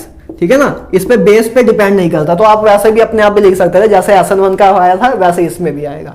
और इसका अगर लिखना होता तो इसका क्या आता, RX के साथ बस B नेगेटिव भी आ जाता है, मतलब बेस पे हम नेगेटिव साइन लेते हैं तो बेस को हम ऐसे भी रिप्रेजेंट कर सकते हैं। तो ये इसका ऑर्डर क्या आता, इसका रेट का एक्सप्रेशन ये आता। और अगर किसकी बात करते हैं अगर E1 की, तो बस ये आता, सिंपल याद वैसे ही है जैसे आपने SN1 SN2 में किया था। तो इसलिए मैं लिखा नहीं, मैंने कहा आप गैस कर लोगे, चलो मैंने कहा फिर बाद में सोचा बता दूं। ठीक है ना, तो इधर तक क्लियर है। इसको इरेज कर देते हैं, है ना, इसको इरेज कर देते हैं। तो अब बात करते हैं E2 की। तो देखो यार E2 क्या होता है, E2 की फुल फॉर्म आपको क्लियर है, एलिमिनेशन बाय मॉलिक्यूलर। और दूसरी बात ये भी क्लियर होगा कि E2 है मतलब 1 स्टेप रिएक्शन, जैसे SN2 में होता था। SN2 कितने स्टेप रिएक्शन होती थी, 1 स्टेप। SN2 भी 1 स्टेप होती थी। अच्छा, इसमें एक चीज रह गई थी ना, रिएक्टिविटी ऑर्डर। देखो रिएक्टिविटी ऑर्डर हमने लिखा था 3 डिग्री 2 डिग्री 1 डिग्री। इसमें क्या आएगा रिएक्टिविटी ऑर्डर, जैसे SN1 में आया था 3 डिग्री 2 डिग्री 1 डिग्री। ठीक है, तो 3 डिग्री 2 डिग्री 1 डिग्री आया क्यों, क्योंकि देखो जितना सब, देखो 3 डिग्री होगा, अगर 3 डिग्री अल्काइल हैलाइड है, 3 डिग्री अल्काइल हैलाइड है, तब उसमें से जब एलिमिनेशन होगी तब हमें मोल सब्स्टिट्यूटेड अल्कीन मिलेगा। सिंपल सी बात, मोल सब्स्टिट्यूटेड अल्कीन का मतलब क्या, कि ज्यादा नंबर ऑफ अल्फा हाइड्रोजन मिलेंगे। तो जब 3 डिग्री अल्काइल हैलाइड होगा, उससे जो अल्कीन बनता है उसमें अल्फा हाइड्रोजन ज्यादा होते हैं as compare to 2 degree alkene. जब 2 डिग्री अल्काइल हैलाइड से जब अल्कीन बनेगा एलिमिनेशन से, उसके कंपैरेटिवली 3 डिग्री में अल्फा हाइड्रोजन ज्यादा होते हैं, इसलिए 3 डिग्री अल्काइल हैलाइड से जो प्रोडक्ट मिलता है वो ज्यादा स्टेबल मिलता है। इसलिए 3 डिग्री सबसे ज्यादा, फिर 2 डिग्री, फिर 1 डिग्री। क्लियर है बात। तो ये आपका सिंपल सा रिएक्टिविटी ऑर्डर आ गया। ठीक है, तो आपका रिएक्टिविटी ऑर्डर क्यों आया, क्योंकि 3 डिग्री अल्काइल हैलाइड से जो हमें अल्कीन मिलता है वो ज्यादा स्टेबल होता है एज कंपेयर टू जो 2 डिग्री से मिलता है, और जो 2 डिग्री अल्काइल हैलाइड से अल्कीन मिलता है वो ज्यादा स्टेबल होता है as compare to 1 degree alkyl halide. क्यों ज्यादा स्टेबल होता है, क्योंकि उसमें अल्फा हाइड्रोजन ज्यादा होते हैं, उसमें अल्फा हाइड्रोजन ज्यादा होते हैं, सिंपल सी बात है। और जिसमें अल्फा हाइड्रोजन ज्यादा होते हैं वो अल्कीन ज्यादा स्टेबल होता है। क्लियर है इधर तक। तो अब देखो बात कर लेते हैं इसकी भी, E2 की भी। तो पहली बात, E2 है मतलब 1 स्टेप रिएक्शन है। SN2 में क्या होता था, SN2 में इंटरमीडिएट नहीं बनता था, मतलब कार्बोकेटायन नहीं बनता था, मतलब रीअरेंजमेंट नहीं होती थी। तो सेम इसमें भी ऐसा ही, इसमें भी बस क्या होगा, उसमें ट्रांसिशन स्टेट बनती थी, तो इसमें भी एक ट्रांसिशन स्टेट बनेगी, प्यारी सी ट्रांसिशन स्टेट। देखो भी देखते हैं। तो सबसे पहले इसके कुछ पॉइंट देख लो। पहली बात 1 स्टेप रिएक्शन। दूसरा पॉइंट क्या है, स्ट्रॉन्ग बेस यूज होते हैं। यार बेस, स्ट्रॉन्ग बेस, डी पता नहीं कहां से आ जाएगा। Strong base like alcoholic KOH alcoholic. देखो ये जैसे ही आपको दिखे ना, ये 2 रीजन तो बहुत यूज होते हैं, ये 2 रीजन बहुत यूज होते हैं, अल्कोहलिक KOH। देखो एक मैंने आपको कराया था KOH और NaOH। जब अल्कोहलिक ना लिखा हो, बस KOH और NaOH लिखा हो, तो वो क्या करते हैं, सब्स्टिट्यूशन। तब क्या करते हैं वो, सब्स्टिट्यूशन। लेकिन जब अल्कोहलिक KOH लिखा हो, जैसे मतलब सिंपल अगर KOH लिखा होता, सिंपल KOH क्या करता है आपकी, सब्स्टिट्यूशन। आपको मैंने कराया था KOH आपकी क्या करता है, सब्स्टिट्यूशन। क्या करता है, SN2 रिएक्शन, है ना, SN2 करता है। और अल्कोहलिक हो तो एलिमिनेशन करते हैं। वैसे भी आपको पता है अल्कोहल क्या करता है, एलिमिनेट कर देता है आदमियों को, है ना। अल्कोहल जो ज्यादा पीते हैं उनको एलिमिनेट कर देता है। तो ऐसे भी आप याद रख सकते हो कि अल्कोहल से क्या होता है, आदमी के एलिमिनेशन होने के चांसेस इंक्रीज हो जाते हैं। तो ऐसे भी आप याद रख सकते हो। ठीक है ना। तो strong base like alcoholic KOH alcoholic NaOH, ठीक है, सोडामाइड NaNH2, ठीक है ना, NaOET, ठीक है, ET मतलब इथाइल ग्रुप CH2CH3, है ना, CH2CH3, NaOMe, Me मतलब मिथाइल ग्रुप CH3, ठीक है, और बुटाइल मतलब लिथियम बुटाइल मतलब लिथियम और उससे 4 कार्बन वाली कार्बन की चेन। तो ए जो है आपके स्ट्रॉन्ग बेस है। तो E2 में क्या होता है, E2 वन स्टेप रिएक्शन होती है और एक ही स्टेप में सब कुछ एलिमिनेट करना है, तो मतलब स्ट्रॉन्ग न्यूक्लियोफाइल यूज होगा तो एक ही स्टेप में आपकी रिएक्शन हो जाएगी। तो इसमें स्ट्रॉन्ग बेस यूज होता है उस। और SN2 में क्या, अगर कभी गलती से मैं बेस की जगह न्यूक्लियोफाइल बोल दूं तो समझ जाना कि अभी अभी बस न्यूक्लियोफाइल का लेक्चर करा के हटा हूं, इसलिए बीच बीच में बोल सकता है, कंफ्यूजन हो सकती है, ठीक है ना। तो स्ट्रॉन्ग बेस इसमें यूज, जैसे उसमें हमने स्ट्रॉन्ग न्यूक्लियोफाइल यूज होता था और इसमें स्ट्रॉन्ग बेस यूज होता है, ठीक है। बस स्ट्रॉन्ग यूज होता है, बस इंडिकेशन मिल रही है ना, उसमें भी स्ट्रॉन्ग यूज होता था SN2 में और E2 में भी स्ट्रॉन्ग चीज यूज होती है। क्लियर है इधर तक। और दूसरी बात, हाई टेम्परेचर रिक्वायर्ड होता है, वो तो किसी भी एलिमिनेशन रिएक्शन में रिक्वायर्ड होता है। हाँ बस इतना याद रखना कि इसमें थोड़ा ज्यादा होता है हाई टेम्परेचर, इसमें थोड़ा कम होता है जब इन दोनों में आपस में कंपैरिजन करें, ठीक है ना। और सोल्वेंट कैसा यूज होता है, पोलर एपोरोटिक सोल्वेंट, जैसे कि SN2 में होता था। क्लियर है, आप तो कुछ याद करने की जरूरत नहीं पड़ रही है। जब SN1 SN2 के पॉइंट्स याद हैं तब कोई दिक्कत नहीं आई इधर, तभी मैं आराम से जल्दी भी निकल भी जा रहे हैं, नहीं तो SN1 SN2 में तो बहुत टाइम लग गया था, ठीक है ना। तो आई होप इधर तक क्लियर है। मैकेनिज्म देख लेते हैं अब। देखो मैकेनिज्म में SN2 में क्या होता था, ट्रांजिशन स्टेट बनती थी, तो इसमें भी ट्रांजिशन स्टेट फॉर्म होगी। इसमें क्या होती है, ट्रांजिशन स्टेट बनती है। देखो कैसे हो रहा है काम।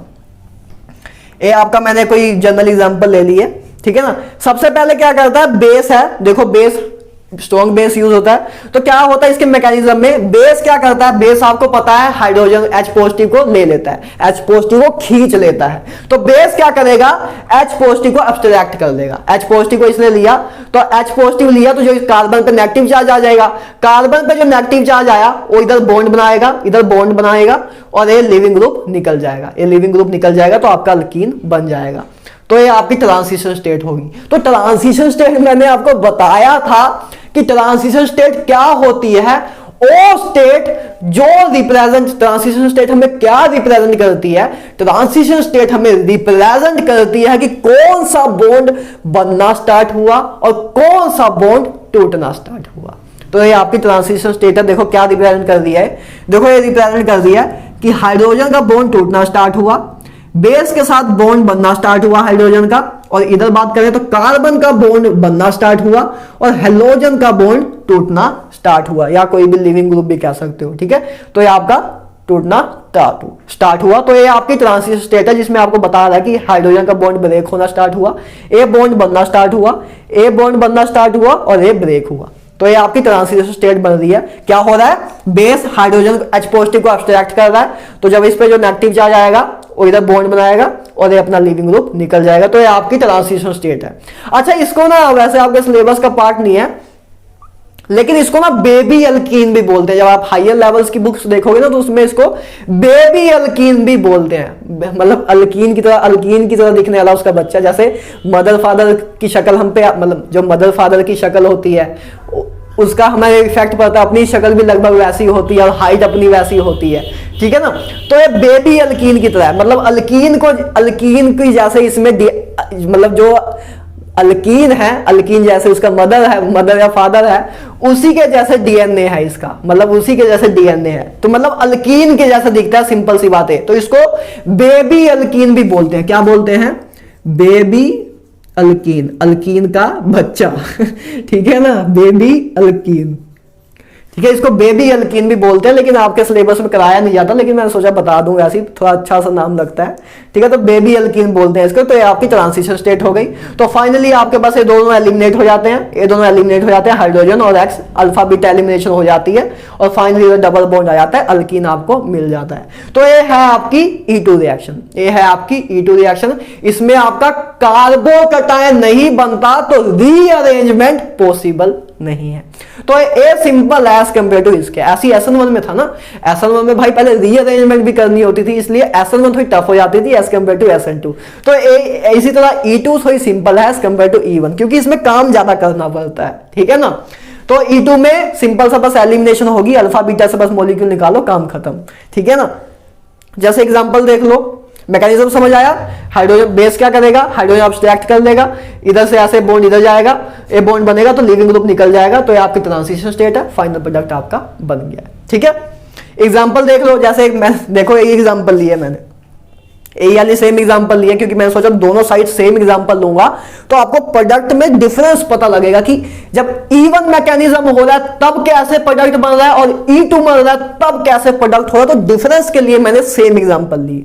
तो देखो इसमें आपका प्रोडक्ट क्या बना, दो प्रोडक्ट ऐसे बने, और इसमें क्या होगा, इसमें देखो प्रोडक्ट क्या बना। पहली बात तो ये आपको क्लियर तो हो कि इसमें E1 या हो रही है कि E2 हो रही है। तो अल्कोहलिक KOH लिखा है, अल्कोहलिक KOH और अल्कोहलिक NaOH लिखा हो तो बहुत ध्यान से समझ, बहुत ज्यादा आता है यार, लेकिन फर्क याद रखना जा, अगर KOH सिर्फ लिखा है, अगर सिर्फ KOH लिखा है या NaOH लिखा है तब क्या होगी एलिमिनेशन, तब क्या होगी बस X की जगह OH लग जाएगा, X की जगह OH लग जाएगा। लेकिन जब अल्कोहलिक KOH या अल्कोहलिक NaOH लिखा हो तब एलिमिनेशन होगी, तब एलिमिनेशन होगी। तो इस बात का थिन लाइन है, याद रखना, ठीक है ना, कि जब अल्कोहलिक लिखा हो तो एलिमिनेशन होगी और जब सिंपल लिखा हो KOH, अल्कोहलिक ना लिखा हो तब आपकी सब्स्टिट्यूशन होगी। क्लियर है बात? ठीक है ना। तो देखो इस एग्जांपल, इसका आंसर क्या हो, पहले बात अल्कोहलिक KOH है। अल्कोहलिक KOH क्या होता है, स्ट्रॉन्ग बेस होता है। तो पहले एक क्लियर हो गया कि भाई साहब ये तो E2 रिएक्शन है और E2 reaction one step reaction होती है, कार्बोकैटायन नहीं बनता, एक ही स्टेप में बस जल्दी से एलिमिनेशन करो और काम खत्म करो। तो बस क्या होगा, ये आपका Cl है और ये आपकी अल्फा पोजीशन है और बीटा पोजीशन से आपका हाइड्रोजन निकल जाएगा। देखो इधर तो हाइड्रोजन है नहीं, तो इधर हाइड्रोजन है नहीं, तो इधर से एलिमिनेशन पॉसिबल नहीं है, तो इधर से ही होगी, तो ये आपका प्रोडक्ट बन जाएगा। सिंपल सा है किया। तो देखो इसमें हमने क्या किया था, इसमें पहले हमने कार्बोकैटायन बनाया, फिर उसकी रीअरेंजमेंट की, उसके बाद हमने हाइड्रोजन एलिमिनेट किया, उसके बाद हमने हाइड्रोजन एलिमिनेट करके फाइनल प्रोडक्ट बनाए। तो इसमें प्रोडक्ट आपके ए बने। लेकिन E2 में क्या होता है, कार्बोकैटायन बनता ही नहीं है, तो बस सिंपली बस एलिमिनेशन कर देते हैं। तो बस Cl इधर से निकला, H इधर से निकला, तो आपका प्रोडक्ट ए बन गया। तो देखो प्रोडक्ट में डिफरेंस कि E1 से क्या बन रहा है और E2 से क्या बन रहा है। इसलिए मैंने सेम एग्जांपल ली कि क्रिस्टल क्लियर हो काम। ठीक है ना। तो आई होप क्लियर है ये चीज, ठीक है ना। एग्जाम्पल और देख लो, NaNH2, ठीक है ना, सोडामाइड। सोडामाइड भी आपको मैंने बताया कि स्ट्रॉन्ग क्या है, स्ट्रॉन्ग बेस होता है। हीट तो चलो दी होगी, ठीक है ना भी दी हो तब भी समझ जाना, ठीक है ना। तो स्ट्रॉन्ग बेस दिया है, तो आपको पहली बात तो ये पता लगा, इससे ये चीज क्लियर हुई कि हाँ भाई साहब ये E2 रिएक्शन है। ये क्या है, E2 रिएक्शन। तो बस हमें रीअरेंजमेंट नहीं करनी, रीअरेंजमेंट या कार्बोकैटायन नहीं बनेगा, बस सिंपल सी एलिमिनेशन कर दो। तो बस देखो अब समझाने वाली बात क्या है, ये देखो अपना ए अल्फा पोजीशन है, ए अल्फा पोजीशन है, तो इसीलिए इसको ना बीटा एलिमिनेशन भी बोलते हैं। बीटा एलिमिनेशन क्यों बोलते हैं, क्योंकि बीटा पोजीशन से हाइड्रोजन एलिमिनेट होता है, H पॉजिटिव एलिमिनेट होता है। तो बस क्या होगा, देखो अब बीटा पोजीशन दो है, एक बीटा पोजीशन आपकी ए बी है, एक बीटा पोजीशन ए बी है। तो मैंने आपको बताया था कि जब एक से ज्यादा बीटा हाइड्रोजन प्रेजेंट हो, एक से ज्यादा बीटा हाइड्रोजन प्रेजेंट हो तो हम दोनों प्रोडक्ट बनाते हैं। उसमें से एक मेजर प्रोडक्ट होता है, एक माइनर प्रोडक्ट होता है। क्लियर है बात। तो एक बार इधर से अगर आप हाइड्रोजन एलिमिनेट करते हो, एक इधर से Cl गया, इधर से H गया, तो एक प्रोडक्ट आपका ए बन सकता है, एक अल्कीन आपका ए बन सकता है कि इधर से हमने एलिमिनेट कर दिया HCl। एक ए बन सकता है कि H आपने इधर से एलिमिनेट कर दिया, तो एक प्रोडक्ट आपका ए बन सकता है। तो अब इनमें से मेजर माइनर कौन होगा, ए मेजर होगा, ए माइनर होगा। क्यों मेजर होगा, क्योंकि इसमें अल्फा हाइड्रोजन कितने हैं 6 और इसमें कितने हैं, इसमें है अपने 2, तो इसमें अल्फा हाइड्रोजन ज्यादा है। और generally Saytzeff product is a major product. और what is a Saytzeff product, Saytzeff product क्या होता है जिसमें अल्फा हाइड्रोजन ज्यादा हो, उसको हम बोलते हैं सिर्जर प्रोडक्ट। तो ये अपना मेजर प्रोडक्ट है, ये अपना माइनर प्रोडक्ट है। क्लियर है बात। तो आई होप आपको E2 भी क्लियर है, ठीक है ना। अब फिर बात कर लेते हैं, थोड़े एडवांस लेवल पे आते हैं। Conditions when Hofmann product is a major one. लो भाई साहब, जनरली तो ये काम होता है। अब बात करते हैं कि ऐसी कौन सी कंडीशंस हैं जहां हॉफमैन प्रोडक्ट मेजर प्रोडक्ट हो जाता है। वैसे तो जनरली सिर्जर प्रोडक्ट ही होता है, लेकिन कुछ पर्टिकुलर कंडीशंस हैं जहां पे हॉफमैन प्रोडक्ट अपना मेजर प्रोडक्ट हो जाता है। देखो कैसे हैं, दो कंडीशंस हैं, ठीक है ना। वैसे तो 3 है, लेकिन उसको E1C भी मैं कराऊंगा, ठीक है ना। तो देखो पहला क्या है, बल्की बेस। पहला क्या है, बल्की बेस। जब बल्की बेस हो, बल्की बेस मतलब जब जो बेस है वो हाईली क्राउडेड हो, जैसे कि ये देखो, देखो ये अपना जो बेस है, देखो ये अपना बेस है कैसा है, देखो CH3 CH3 CH3 O negative Na positive, O negative Na positive. तो जो अपना बेस है ये बहुत बल्की है। तो जब बल्की बेस होगा तब Hofmann product is a major product. दो कंडीशन है, दो तरीके से हॉफमैन प्रोडक्ट बनता है, या तो बेस बल्की हो अपना, तो बेस बल्की है, अपना बेस बल्की है, तो जब बल्की बेस होगा तब आपका हॉफमैन प्रोडक्ट बनेगा। तो ये एडवांस लेवल की नॉलेज है, ठीक है ना। अब देखो हॉफमैन, देखो एक प्रोडक्ट आप कैसे बना सकते हो, एक ऐसे देखो दो बीटा पोजीशन है, एक ए है एक आपकी ए है, ठीक है, दो बीटा पोजीशन है। तो अगर जब इधर से आप हाइड्रोजन निकालो तो आपका बॉन्ड इधर आएगा, इधर आएगा, तो आपके कितने अल्फा हाइड्रोजन, मतलब कितने अल्फा हाइड्रोजन आएंगे उस अल्कीन में, 9 अल्फा हाइड्रोजन आएंगे ना, 3 इधर से 3 इधर से 3 इधर से। तो जो आपका अल्कीन वैसे इधर से जब ए वाला हाइड्रोजन निकाले तब उसमें 9 अल्कीन आएंगे, और अगर हाइड्रोजन इधर से निकाले तब आपका एक कंपाउंड बनेगा। तो इसमें कितने अपने वो है, इसमें कितने हैं, अच्छा इधर हाइड्रोजन मैंने लिखा नहीं, तो इधर आपका अल्फा हाइड्रोजन एक आएगा। तो ए क्या है आपका हॉफमैन प्रोडक्ट, और अगर इधर से करते, इधर से एलिमिनेट होता तब आपका क्या होता, सिट्जर प्रोडक्ट। लेकिन आपको पता, आपसे लेकिन पूछेंगे ही, क्वेश्चन यही आएगा कि what is a major product. तो जब आपको पता नहीं होगा कि हॉफमैन प्रोडक्ट कब मेजर होता है तो आप तो बस एनसीईआरटी तक करके इधर ही सीमित रह जाओगे, और क्वेश्चन में आपको क्या तोहफा मिलेगा, आपको मिलेगा -1 नंबर, ठीक है ना, आपको एक तोहफे के तौर पे मिल जाएगा। तो ये छोटी छोटी चीजें हैं, इसमें गलती नहीं होनी चाहिए, ठीक है ना। तो जब बल्की बेस हो तब हॉफमैन प्रोडक्ट मेजर प्रोडक्ट होगा। तो आपका मेजर प्रोडक्ट मैंने लिखा है कि मेजर प्रोडक्ट क्या होगा, ए होगा, ना कि ओ जिसमें डबल बॉन्ड आपका इधर आए। तो पहला कंडीशन समझ आई कि कब हॉफमैन प्रोडक्ट मेजर प्रोडक्ट हो सकता है। और दूसरी कंडीशन क्या है, जब when beta hydrogen strictly hindered हो, जब बीटा हाइड्रोजन स्ट्रिक्टली हिंडर्ड हो, मतलब जैसे देखो एक कंपाउंड, जैसे अपना एक कंपाउंड है, इसमें देखो अब दो बीटा हाइड्रोजन है, एक ए है, एक ए है और एक ए है। ए तो चलो दोनों सेम ही है तो कोई भी एक ले सकते हो।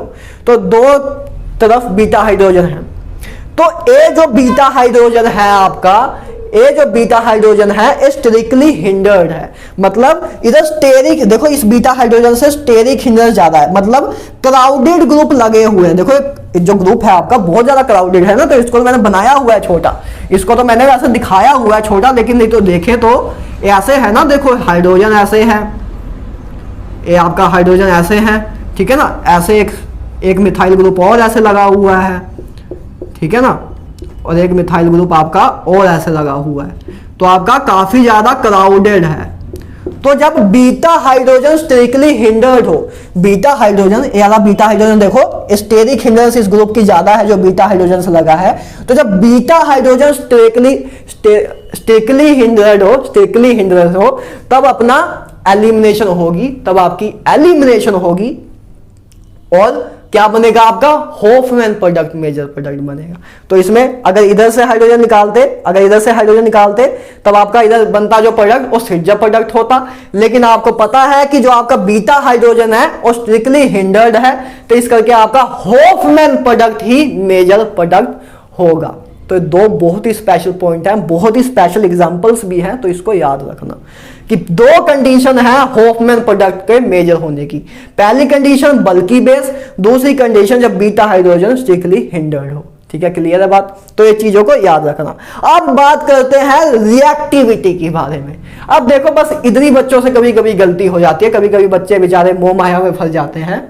तो हमने SN2 में देखा था कि रिएक्टिविटी ऑर्डर क्या आया था, 1 डिग्री 2 डिग्री 3 डिग्री, लेकिन इसमें रिएक्टिविटी ऑर्डर दोनों में E1 में भी और E2 में भी रिएक्टिविटी ऑर्डर सेम होता है। तो बस इस चीज में गलती ना कर देना कि इसको भी आप SN2 के साथ ही लिख दो कि मतलब SN2 में 1 डिग्री 2 डिग्री 3 डिग्री आता था, तो इसको इसमें लेकिन दोनों में सेम ही आता है। उसमें SN1 और SN2 में रिवर्स ऑर्डर होता था, लेकिन इन दोनों में ऑर्डर सेम है। तो मतलब SN1 E1 और E2 में ऑर्डर सेम होता है, मतलब 3 डिग्री 2 डिग्री 1 डिग्री। सिर्फ SN2 में ही 1 डिग्री 2 डिग्री एंड 3 डिग्री होता है ऑर्डर। तो इसमें reactivity order 3 degree, 2 degree, 1 degree होता है। क्यों होता है? सिंपल सी बात यह है, देखो जो अपना ट्रांजिशन स्टेट है, जो अपनी ट्रांजिशन स्टेट जितनी ज्यादा स्टेबल होगी, ट्रांजिशन स्टेट अपनी क्या है? Baby alkyne. तो बेबी अल्कीन जितना ज्यादा स्टेबल होगा उतना ही जल्दी आपका प्रोडक्ट बन जाएगा। तो बेबी अल्कीन कब ज्यादा स्टेबल होगा? जब वो ज्यादा क्राउडेड, मतलब ज्यादा वो सब्स्टिट्यूटेड हो, जिसमें ज्यादा नंबर ऑफ अल्फा हाइड्रोजन हो। तो 3 डिग्री वाले में अल्फा हाइड्रोजन ज्यादा होते हैं एज कंपेयर टू 2 डिग्री वाले में, और 2 डिग्री वाले में ज्यादा होते हैं एज कंपेयर टू 1 डिग्री वाले में से। तो इसलिए आपका ऑर्डर यही आया, क्योंकि बेबी अल्कीन जितना ज्यादा स्टेबल बनेगा उतनी रिएक्टिविटी ज्यादा होगी। तो इसलिए 3 डिग्री, 2 डिग्री, 1 डिग्री। तो 3 इनमें याद रखना। मतलब ये गलती कर देते हैं बच्चे नॉर्मली कि उसको सब कुछ SN2 के अकॉर्डिंग करते जाते हैं, तो इसको भी SN2 के अकॉर्डिंग कर देते हैं। तो लेकिन याद रखना इस चीज को कि SN2 के अकॉर्डिंग इसका रिएक्टिविटी ऑर्डर वैसा ना लिख देना। तो याद रहेगा SN1, E1, E2 में जो अपना रिएक्टिविटी ऑर्डर है वो सेम है, जो कि क्या है अपना 3 डिग्री, 2 डिग्री एंड 1 डिग्री। और बस SN2 है जिसमें रिएक्टिविटी ऑर्डर क्या है? 1 डिग्री, फिर 2 डिग्री, फिर 3 डिग्री। तो इतना याद रहेगा। तो आई होप आपको E1, E2 क्लियर है, ठीक है ना। अब नेक्स्ट स्लाइड में छोटी सी स्लाइड होगी, पूरा बोर्ड भी नहीं आएगा, ठीक है ना। मतलब बहुत छोटा सा जाता है, 2 कंसेप्ट रहते हैं। एक E1C भी थोड़ा सा समझा देता हूं, छोटा सा है टॉपिक, ठीक है ना, उसको करा देता हूं। और 1-2 छोटी सी चीजें और हैं, मतलब डिहाइड्रेशन ऑफ अल्कोहल के बारे में बताना है, तो उसको बता के काम खत्म करते हैं, ठीक है ना। तो चलो इसका स्क्रीनशॉट लो, फिर एक छोटी सी स्लाइड, छोटा मोटा कंसेप्ट है, उसको लिख के ले आता हूं, 10 मिनट लगेंगे मैक्सिमम। तो उसको करके इस लेक्चर को ओवर करते हैं, ठीक है। तो चलो स्क्रीनशॉट ले लो। तो हाँ भाई लोग, तो चलो यार लास्ट स्लाइड करते हैं। बहुत ही छोटी सी स्लाइड है, आई होप आपको देखने में भी पहले से अच्छा लग रहा हो व्हाइट बोर्ड, क्योंकि इसमें बहुत खुला खुला लिखा हुआ है और आप चाहते भी होंगे कि ऐसा लिखा हुआ मिले, लेकिन यार आपके पास इतना टाइम नहीं है, इस करके मुझे बीच में लाइन मारनी पड़ती है।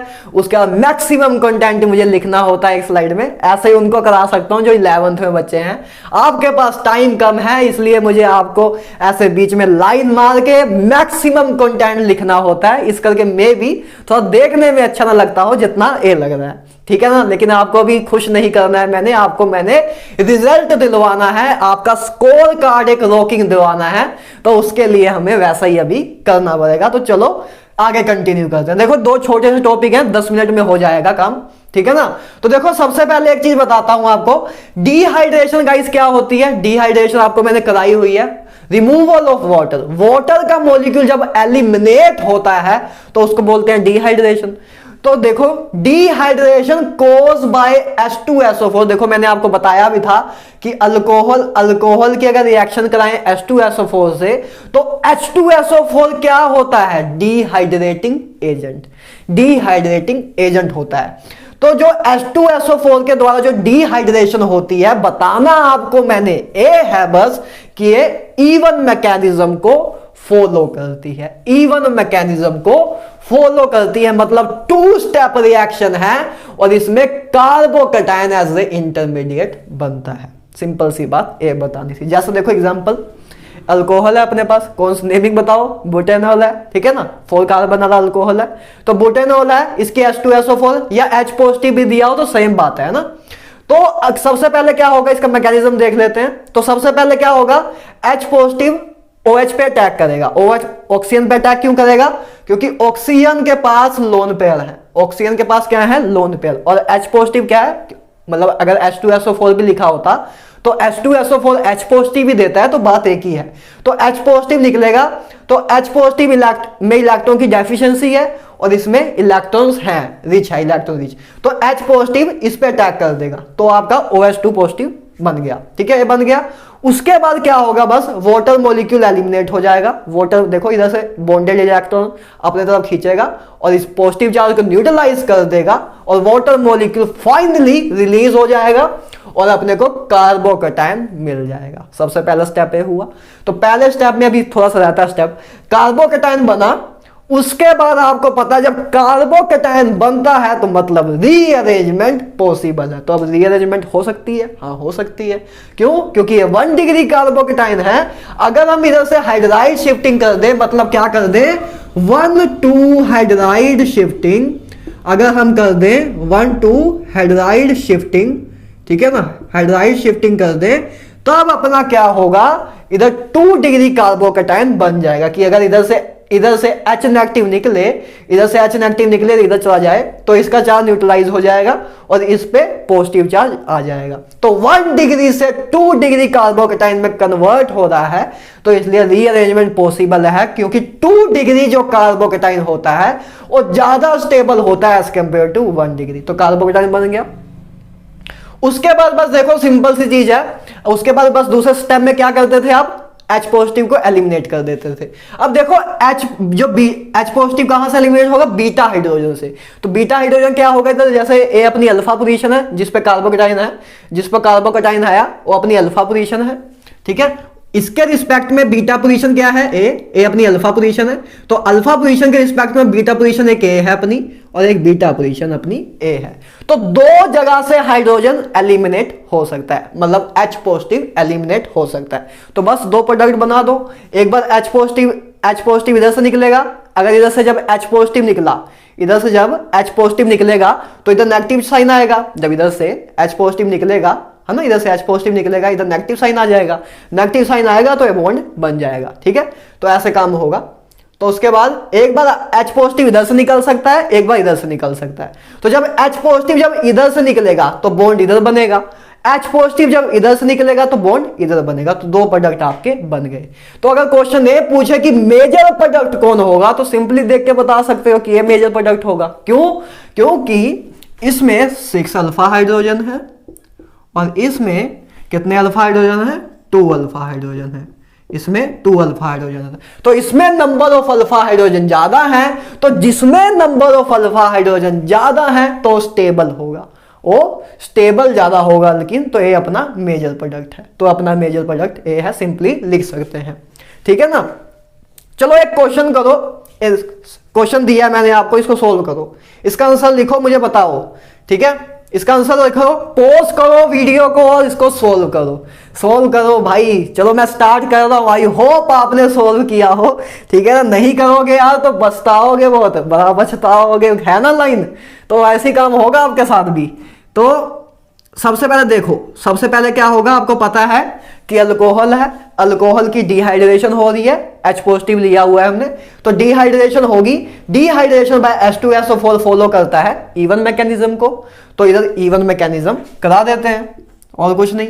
तो सबसे पहले क्या होता था, इवन मैकेनिज्म में कार्बोकेटाइन बनेगा। तो बस आपको बस इतना बताना था कि डिहाइड्रेशन जो H2SO4 के द्वारा होती है वो इवन मैकेनिज्म को फॉलो करती है। तो बस कार्बोकेटाइन आप बनाओगे, कार्बोकेटाइन बना लो, उसके बाद तो बस दिल छैया, ठीक है ना। कार्बोकेटाइन बनाया, उसके बाद रीअरेंजमेंट कर दो, उसके बाद रीअरेंजमेंट कर दिया तो देखो 2 डिग्री से 3 डिग्री में कन्वर्ट कर सकते हैं बाय मिथाइल शिफ्टिंग। ये ऐसे एग्जांपल तो बहुत बार ले चुके हैं ना। तो मिथाइल शिफ्टिंग हो जाएगी तो 3 डिग्री कार्बोकेटाइन फाइनली आपका बन जाएगा, ठीक है ना। तो रीअरेंजमेंट हो गई तो आपका फाइनल कंपाउंड, सॉरी फाइनल आपका इंटरमीडिएट बन गया, ठीक है ना। तो ये आपका बन गया प्यारा सा इंटरमीडिएट, मतलब कार्बोकेटाइन। तो ये आपका बन गया, ठीक है, ये आपका कार्बोकेटाइन बन गया रीअरेंजमेंट करने के बाद। उसके बाद बस आपने क्या करना है, उसके बाद एलिमिनेशन कर देनी है। एलिमिनेशन करोगे तो मेजर इधर से बस हाइड्रोजन निकलेगा। इधर से देखो बीटा हाइड्रोजन अपने पास अब कहाँ है, जल्दी देखो।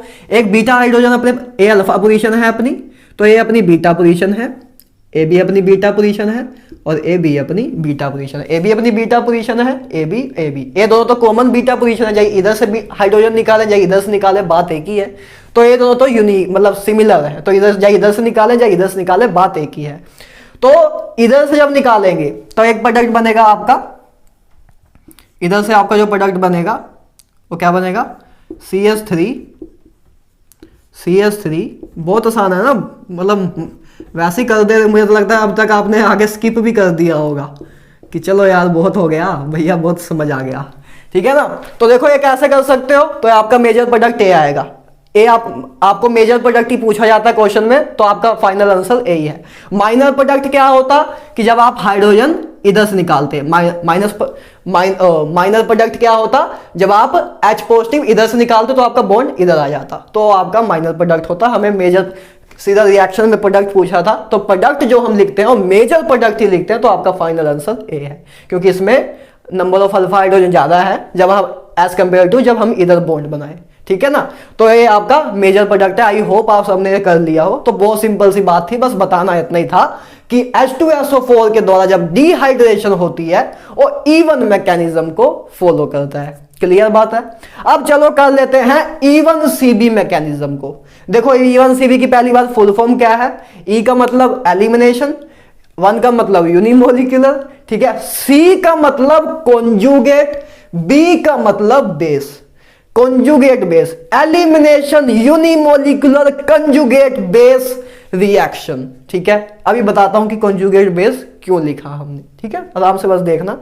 सबसे पहली बात गाइस, जो ये मैकेनिज्म है ना, ये बहुत रेयर मैकेनिज्म है, बहुत, जैसे E1 और E2 है ना, वो बहुत कॉमन मैकेनिज्म है, एक कॉमन पाथ से चलते हैं, बहुत ही कॉमन मैकेनिज्म है। और जो E1 CV मैकेनिज्म है, ये बहुत ही रेयर मैकेनिज्म है, बस सिलेक्टेड कंपाउंड्स में हमें देखने को मिलता है, जिसमें कुछ कंडीशंस हैं इसको शो करने के लिए। E1 CV की कुछ कंडीशन है कि जब एक कंडीशन होगी उस मॉलिक्यूल में, तभी E1 CV शो होगी, इसलिए रेयर एग्जांपल है ना, रेयर मैकेनिज्म है एक। E1 E2 बहुत कॉमन मैकेनिज्म है, एक रेयर पाथ से जाता है मैकेनिज्म। तो चलो देखते हैं इसको। तो E1 CB पहले शो होने के लिए कंडीशन देखते हैं क्या है। पहली बात, E1 CB में स्ट्रॉन्ग बेस चाहिए, याद रखना, इधर कंफ्यूजन हो सकती है। E1 में हमने क्या देखा था, E1 2 स्टेप रिएक्शन थी, उसमें हमने देखा था कि वीक बेस यूज होता था, लेकिन इधर याद रखना, इधर 1 तो लिखा हुआ है लेकिन स्ट्रॉन्ग बेस यूज होगा, बस ये चीज को याद रखना, इस चीज को याद रखना कि स्ट्रॉन्ग बेस इधर यूज होगा, बाकी सब वैसे ही चलेगा। E1 है मतलब 2 स्टेप रिएक्शन है, E1 है मतलब 2 स्टेप रिएक्शन है, ठीक है। तो बस इसमें याद रखना कि स्ट्रॉन्ग बेस यूज होता है, वीक नहीं यूज होता। और दूसरी कंडीशन क्या है, लिविंग ग्रुप जो हो वो वीक हो नेचर में, लिविंग ग्रुप, यही सबसे इंपॉर्टेंट कंडीशन है, लिविंग ग्रुप वीक नेचर का हो, कि मतलब जल्दी निकल ना पा रहा हो लिविंग ग्रुप। जैसे फ्लोरीन एक्टिव, फ्लोरीन जो बॉन्ड बनाता है ना कार्बन से, बहुत स्ट्रॉन्ग बॉन्ड होता है। देखो जो कार्बन और फ्लोरीन का बॉन्ड होता है, आपको वैसे पता भी होगा, कार्बन फ्लोरीन का बॉन्ड ज्यादा स्ट्रॉन्ग होता है as compare to CCl, carbon chlorine का या कार्बन ब्रोमीन का, है ना, आपको पता भी होगा, क्योंकि इसकी बॉन्ड लेंथ ज्यादा होती है, इन दोनों की bond length as compare to इसके ज्यादा होती है, इस करके ये बॉन्ड स्ट्रॉन्ग होता है। तो इस बॉन्ड का टूटना आसान नहीं होता, मतलब फ्लोरीन ग्रुप का लीव करना आसान नहीं होता। और ये NMe3 पॉजिटिव, ठीक है ना, ये भी अपना वीक लीविंग ग्रुप है, जल्दी लीव नहीं होता, ठीक है ना। तो ये दोनों आपके जल्दी, यही दोनों आते हैं, मोस्ट पॉपुलर एग्जांपल आपकी यही है। तो जब वीक लीविंग ग्रुप प्रेजेंट हो तभी E1 CB मैकेनिज्म शो होता है। वैसे कंडीशन आप हाई टेम्परेचर भी लिख सकते थे, तो लेकिन वो आपके एलिमिनेशन में हर जगह यूज हो जाती है, तो कॉमन कंडीशन है, तो इसलिए मैंने लिखा नहीं, ठीक है ना। तो उसको स्पेशल पॉइंट लिखने जरूरी है। तो जब ये 2 कंडीशन फॉलो हो रही होंगी तो E1 CB मैकेनिज्म होगा। जैसे अब एग्जांपल देख लेते हैं, एग्जांपल समझ लेते हैं हो क्या रहा है। देखो ये आपकी पहले मैंने एग्जांपल ली जिसमें फ्लोरीन है आपका एक लिविंग ग्रुप लगा हुआ है। तो सबसे पहले देखो आपका स्ट्रॉन्ग बेस दिया हुआ है, हीट दी हुई है, चलो दी हुई है, अच्छी बात है, दी हुई है। तो क्या होगा, सबसे पहले देखो, सबसे पहले क्या करेगा, देखो आपके पास स्ट्रॉन्ग बेस है, तो स्ट्रॉन्ग बेस क्या करेगा, H पॉजिटिव को एब्स्ट्रैक्ट कर देगा। H पॉजिटिव को एब्स्ट्रैक्ट, स्ट्रॉन्ग बेस क्या करता है, H पॉजिटिव को ले लेता है। तो स्ट्रॉन्ग बेस क्या करेगा, H पॉजिटिव को लेगा। H पॉजिटिव कौन सा लेगा, बीटा वाला। तो देखो ये अपनी फ्लोरीन वाली जो पोजीशन है, अपनी अल्फा पोजीशन है, ठीक है, ये अपनी अल्फा पोजीशन है, तो इसके रिस्पेक्ट में ये अपनी बीटा पोजीशन है, ए अपनी बीटा पोजीशन है, तो 2 अपनी बीटा पोजीशन है, तो H पॉजिटिव निकल जाएगा। तो देखो H पॉजिटिव क्या है, स्ट्रॉन्ग बेस लिया हुआ है, वीक लिविंग ग्रुप है, ठीक है ना। तो वीक लिविंग ग्रुप है, तो सबसे पहले क्या होगा, H पॉजिटिव निकलेगा बीटा पोजीशन से, तो आपका H पॉजिटिव निकलेगा। H पॉजिटिव निकला, एक बार इधर से निकालेंगे तो इधर नेगेटिव चार्ज आएगा, ठीक है, और एक बार इधर से निकालेंगे तो इधर नेगेटिव चार्ज आया। तो क्या बना आपका इंटरमीडिएट, भाई साहब, इधर आपका इंटरमीडिएट बना कार्बो एनायन। क्या बना, कार्बो एनायन। और आपको पता है कि कौन 1 डिग्री कार्बो एनायन ज्यादा स्टेबल होता है कि 3 डिग्री। अब तो बोलो भाई साहब, GOC कर ली है। आपको पता है कि 1 डिग्री कार्बोनाइन ज्यादा स्टेबल होता है as compare to 2 degree, as compare to 2 degree ज्यादा स्टेबल होता है as compare to 3 degree. Carbanion की बात कर रहे हैं तो 1 degree carbanion is most stable in degrees wise. अगर हम डिग्री वाइज देखें तो 1 डिग्री कार्बोनाइन सबसे ज्यादा स्टेबल होता है, ठीक है ना। तो एक आपके दो कार्बोनाइन बने, तो देखो इसमें फिर इसका मतलब रिएक्टिविटी ऑर्डर क्या होगा, 1 डिग्री 2 डिग्री 3 डिग्री। ए जर्नल है 1 डिग्री 2 डिग्री 3 डिग्री, तो ए आपका रिएक्टिविटी ऑर्डर होगा, क्योंकि इधर कार्बोनाइन बन रहा है एज ए इंटरमीडिएट। क्या बन रहा है, कार्बोनाइन एज ए इंटरमीडिएट बन रहा है। अभी तक हमने दो मैकेनिज्म देखे हैं जिसमें हमने कार्बोनाइन एज ए इंटरमीडिएट बनाया था। एक तो ये मैकेनिज्म कर रहे हैं, एक मैंने आपको डीकार्बोक्सिलेशन रिएक्शन का मैकेनिज्म कराया था। आई होप आपको याद हो। डी का नहीं याद हो तो एक बार नोट्स अपने जाके वापस देखना जो आपने स्क्रीनशॉट लिए हुए थे। दो मैकेनिज्म कराए थे, उन दोनों में कार्बोनाइन एज ए इंटरमीडिएट बन रहा था। तो ये आपका कार्बोनाइन एज ए इंटरमीडिएट बना, ठीक है ना। अब आपको पता है कि ए कार्बोनाइन इधर नेगेटिव चार्ज ज्यादा स्टेबल है एज कंपेयर टू इधर, है ना। सिंपल सी बात है, क्योंकि ए 1 डिग्री कार्बोनाइन है और ए 2 डिग्री कार्बोनाइन है, तो ए ज्यादा स्टेबल कार्बोनाइन है, ए ज्यादा स्टेबल कार्बोनाइन है। तो बस अब क्या होगा, पहले आपने कार्बोनाइन बनाया, पहला स्टेप। दूसरे स्टेप में बस क्या होगा, लिविंग मतलब जो अपना एक ग्रुप है फ्लोरीन है वो निकल जाएगा। बस अब नेगेटिव चार्ज क्या होगा, इधर बॉन्ड बनाएगा और फ्लोरीन अपना निकल जाएगा। इसी तरह इधर भी नेगेटिव चार्ज इधर आएगा, फ्लोरीन अपना निकल जाएगा। तो एक प्रोडक्ट आपका ए बनेगा, एक प्रोडक्ट आपका ए बनेगा। तो अब मेजर माइनर प्रोडक्ट में धोखा खा सकते हैं इधर भाई साहब, इसीलिए स्पेशल मैकेनिज्म है, क्योंकि इधर मेजर प्रोडक्ट आपका ए है, माइनर प्रोडक्ट आपका ए है। मेजर प्रोडक्ट आपका ए है, माइनर प्रोडक्ट आपका ए है। हमने कौन सी एग्जांपल की थी अभी इससे पहले, इससे बाद अच्छा ये देखो इसमें मेजर, इस रिएक्शन में अपना मेजर प्रोडक्ट क्या था, ए था, और माइनर प्रोडक्ट ए था। देखो दोनों इधर भी सेम वही प्रोडक्ट बने हैं। इस देखो जैसे ए भी इधर बना है और ए रहा, तो इधर भी देखो, लेकिन इधर क्या था, इधर अपने मेजर प्रोडक्ट क्या था, ए था, क्योंकि इधर अल्फा हाइड्रोजन ज्यादा थे और इधर अल्फा हाइड्रोजन कम थे। लेकिन इधर मेजर प्रोडक्ट क्या है, ए। मतलब इधर जो आप, काफी टीचर अच्छा ये भी कहते हैं, काफी टीचर कभी कभी स्टेटमेंट्स भी लिखा देते हैं, सीधे ही लाइन लिखा देते हैं कि in E one CB Hofmann product is a major product. Hofmann product is a major product. तो देखो आपका होफमैन प्रोडक्ट मेजर प्रोडक्ट बना, ठीक है ना। तो इसलिए समझे क्यों आया ये चीज, आपका मेजर प्रोडक्ट ए क्यों रहा, ए क्यों नहीं रहा, क्योंकि आपका कार्बोनाइन ए ज्यादा स्टेबल है। तो जो इंटरमीडिएट ज्यादा स्टेबल होगा उसी का प्रोडक्ट जल्दी बनेगा, तो ये मेजर प्रोडक्ट आपका ए होगा। तो बहुत इंपॉर्टेंट, बहुत रेयर मैकेनिज्म है, तो इसको याद रखना, ठीक है ना। आई होप क्लियर हो गया हो। चलो एक क्वेश्चन करो, एक क्वेश्चन है, लास्ट क्वेश्चन देखते जाओ, ठीक है ना। पहली बात बताओ क्लियर है। देखो क्या हुआ, बस सबसे पहले बेस है, बेस H पॉजिटिव निकालेगा तो कार्बोनाइन बनेगा, तो दोनों साइड से हमने कार्बोनाइन बना दिया। और आपको पता है 1 डिग्री कार्बोनाइन ज्यादा स्टेबल होता है एज कंपेयर टू 2 डिग्री। तो रिएक्टिविटी ऑर्डर पहले आपका 1 डिग्री 2 डिग्री 3 डिग्री आ गया था, ठीक है। तो आपका ए ज्यादा स्टेबल कार्बोनाइन है, तो आपका मेजर प्रोडक्ट इधर बनेगा, माइनर प्रोडक्ट इधर बनेगा। तो देखें तो ए कम स्टेबल अल्कीन है, ए ज्यादा स्टेबल अल्कीन है, लेकिन अपना इंटरमीडिएट पे रिएक्टिव, क्योंकि पहला first step is a slowest step, पहला स्टेप स्लो स्टेप था, और जो स्लो स्टेप है वही अपना रेट डिटरमाइनिंग स्टेप होता है। तो जब पहला स्टेप जितना जल्दी होगा उतनी रेट ज्यादा होगी, क्योंकि ये जो सेकंड देखो, ये जो सेकंड स्टेप है, तो ये अपना सेकंड स्टेप है, तो सेकंड स्टेप तो बहुत तेज है, तो इसमें भी तेज है, इसमें भी तेज है। तो फर्स्ट स्टेप से ही पता लगेगा कि कौन सा प्रोडक्ट मेजर बन रहा है। तो फर्स्ट स्टेप अपना ए था, तो फर्स्ट स्टेप में अपने को ए दो इंटरमीडिएट मिल रहे हैं, और हमें पता लगा कि हाँ भाई साहब ए इंटरमीडिएट ज्यादा स्टेबल है, क्योंकि 1 डिग्री कार्बोनाइन ज्यादा स्टेबल होता है, तो ए अपना इंटरमीडिएट ज्यादा स्टेबल है। तो जो मेजर प्रोडक्ट बनेगा इसी के अकॉर्डिंग बनेगा। तो इसलिए आपका मेजर प्रोडक्ट जो आया हो होफमैन प्रोडक्ट आया। और सिर्जा प्रोडक्ट आपका माइनर प्रोडक्ट आया। तो एक कंडीशन ए भी कह सकते हो। होफमैन प्रोडक्ट बनने की एक और कंडीशन भी कह सकते हो, जब वीक लीविंग ग्रुप प्रेजेंट हो तब भी होफमैन प्रोडक्ट बनता है। क्लियर है बात? चलो अब लेकिन एक थोड़ा सा एक क्वेश्चन कराते हैं, थोड़ा घुमाते हैं। बताओ ये कितने लोग सही करेंगे? देख पोस्ट करके सोल्व करना इसको, ठीक है। ये आपका एक क्वेश्चन है, रिएक्टेंट है, ये आपका क्वेश्चन दिया हुआ है, एक प्रोडक्ट बना ए, एक बना बी, ठीक है। आपसे पूछा गया कि बताओ मेजर प्रोडक्ट कौन है। पोस्ट करो, सोल्व करो, आराम से सोचो, उसके बाद आंसर देखना कि जो मैंने किया आपने भी वही किया। तो बताओ मेजर प्रोडक्ट क्या लिखा इसका? क्या मेजर प्रोडक्ट इसको लिखा?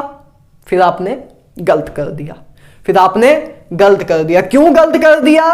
क्योंकि आपको टीचर आपने भी वही काम किया कि Hofmann product is a major product. इसीलिए मैंने कहा कि टीचर काफी बोलते हैं लेकिन वो पूरा सही नहीं है, वो पूरा सही नहीं है, क्योंकि हम बेसिकली फॉलो करना है। अगर वैसे ही मेजर कराना होता तो सीधे ही ना बता देता कि होफमैन वाला मेजर होता है और सिर्जा वाला माइनर होता है, तो सीधे ही बता देता मैं। तो क्यों कराया मैंने? एक क्यों कराया? क्योंकि अब मैकेनिज्म के अकॉर्डिंग करो। तो देखो इसमें मेजर प्रोडक्ट आपका बनेगा ए सिर्जा वाला, ए आपका मेजर प्रोडक्ट होगा। कैसे? क्योंकि देखो सबसे पहले क्या होता है, आपको पहली बात तो ये बताओ, पहली बात आपको ये देख के पता लगा कि हाँ भाई इसमें इवन सीबी हो रही है। इवन सीबी हो रही है तो क्लियर है, क्योंकि वीक लिविंग ग्रुप प्रेजेंट है, स्ट्रॉन्ग बेस प्रेजेंट है। वीक लिविंग ग्रुप प्रेजेंट है, स्ट्रॉन्ग बेस प्रेजेंट है, पोलर प्रोटिक सोलवेंट प्रेजेंट है जो कि E1 CB में प्रेजेंट होता है। E1 मतलब 1 वाले में प्रेजेंट होता था ना, तो प्रोटिक इधर सोलवेंट भी प्रेजेंट है। तो आपको पहले इतना तो पता लग गया कि ये E1 CB मैकेनिज्म फॉलो कर रहा है। तो बस E1 CB में क्या होता था, बस आप कार्बो क्या बनेगा आपका पहले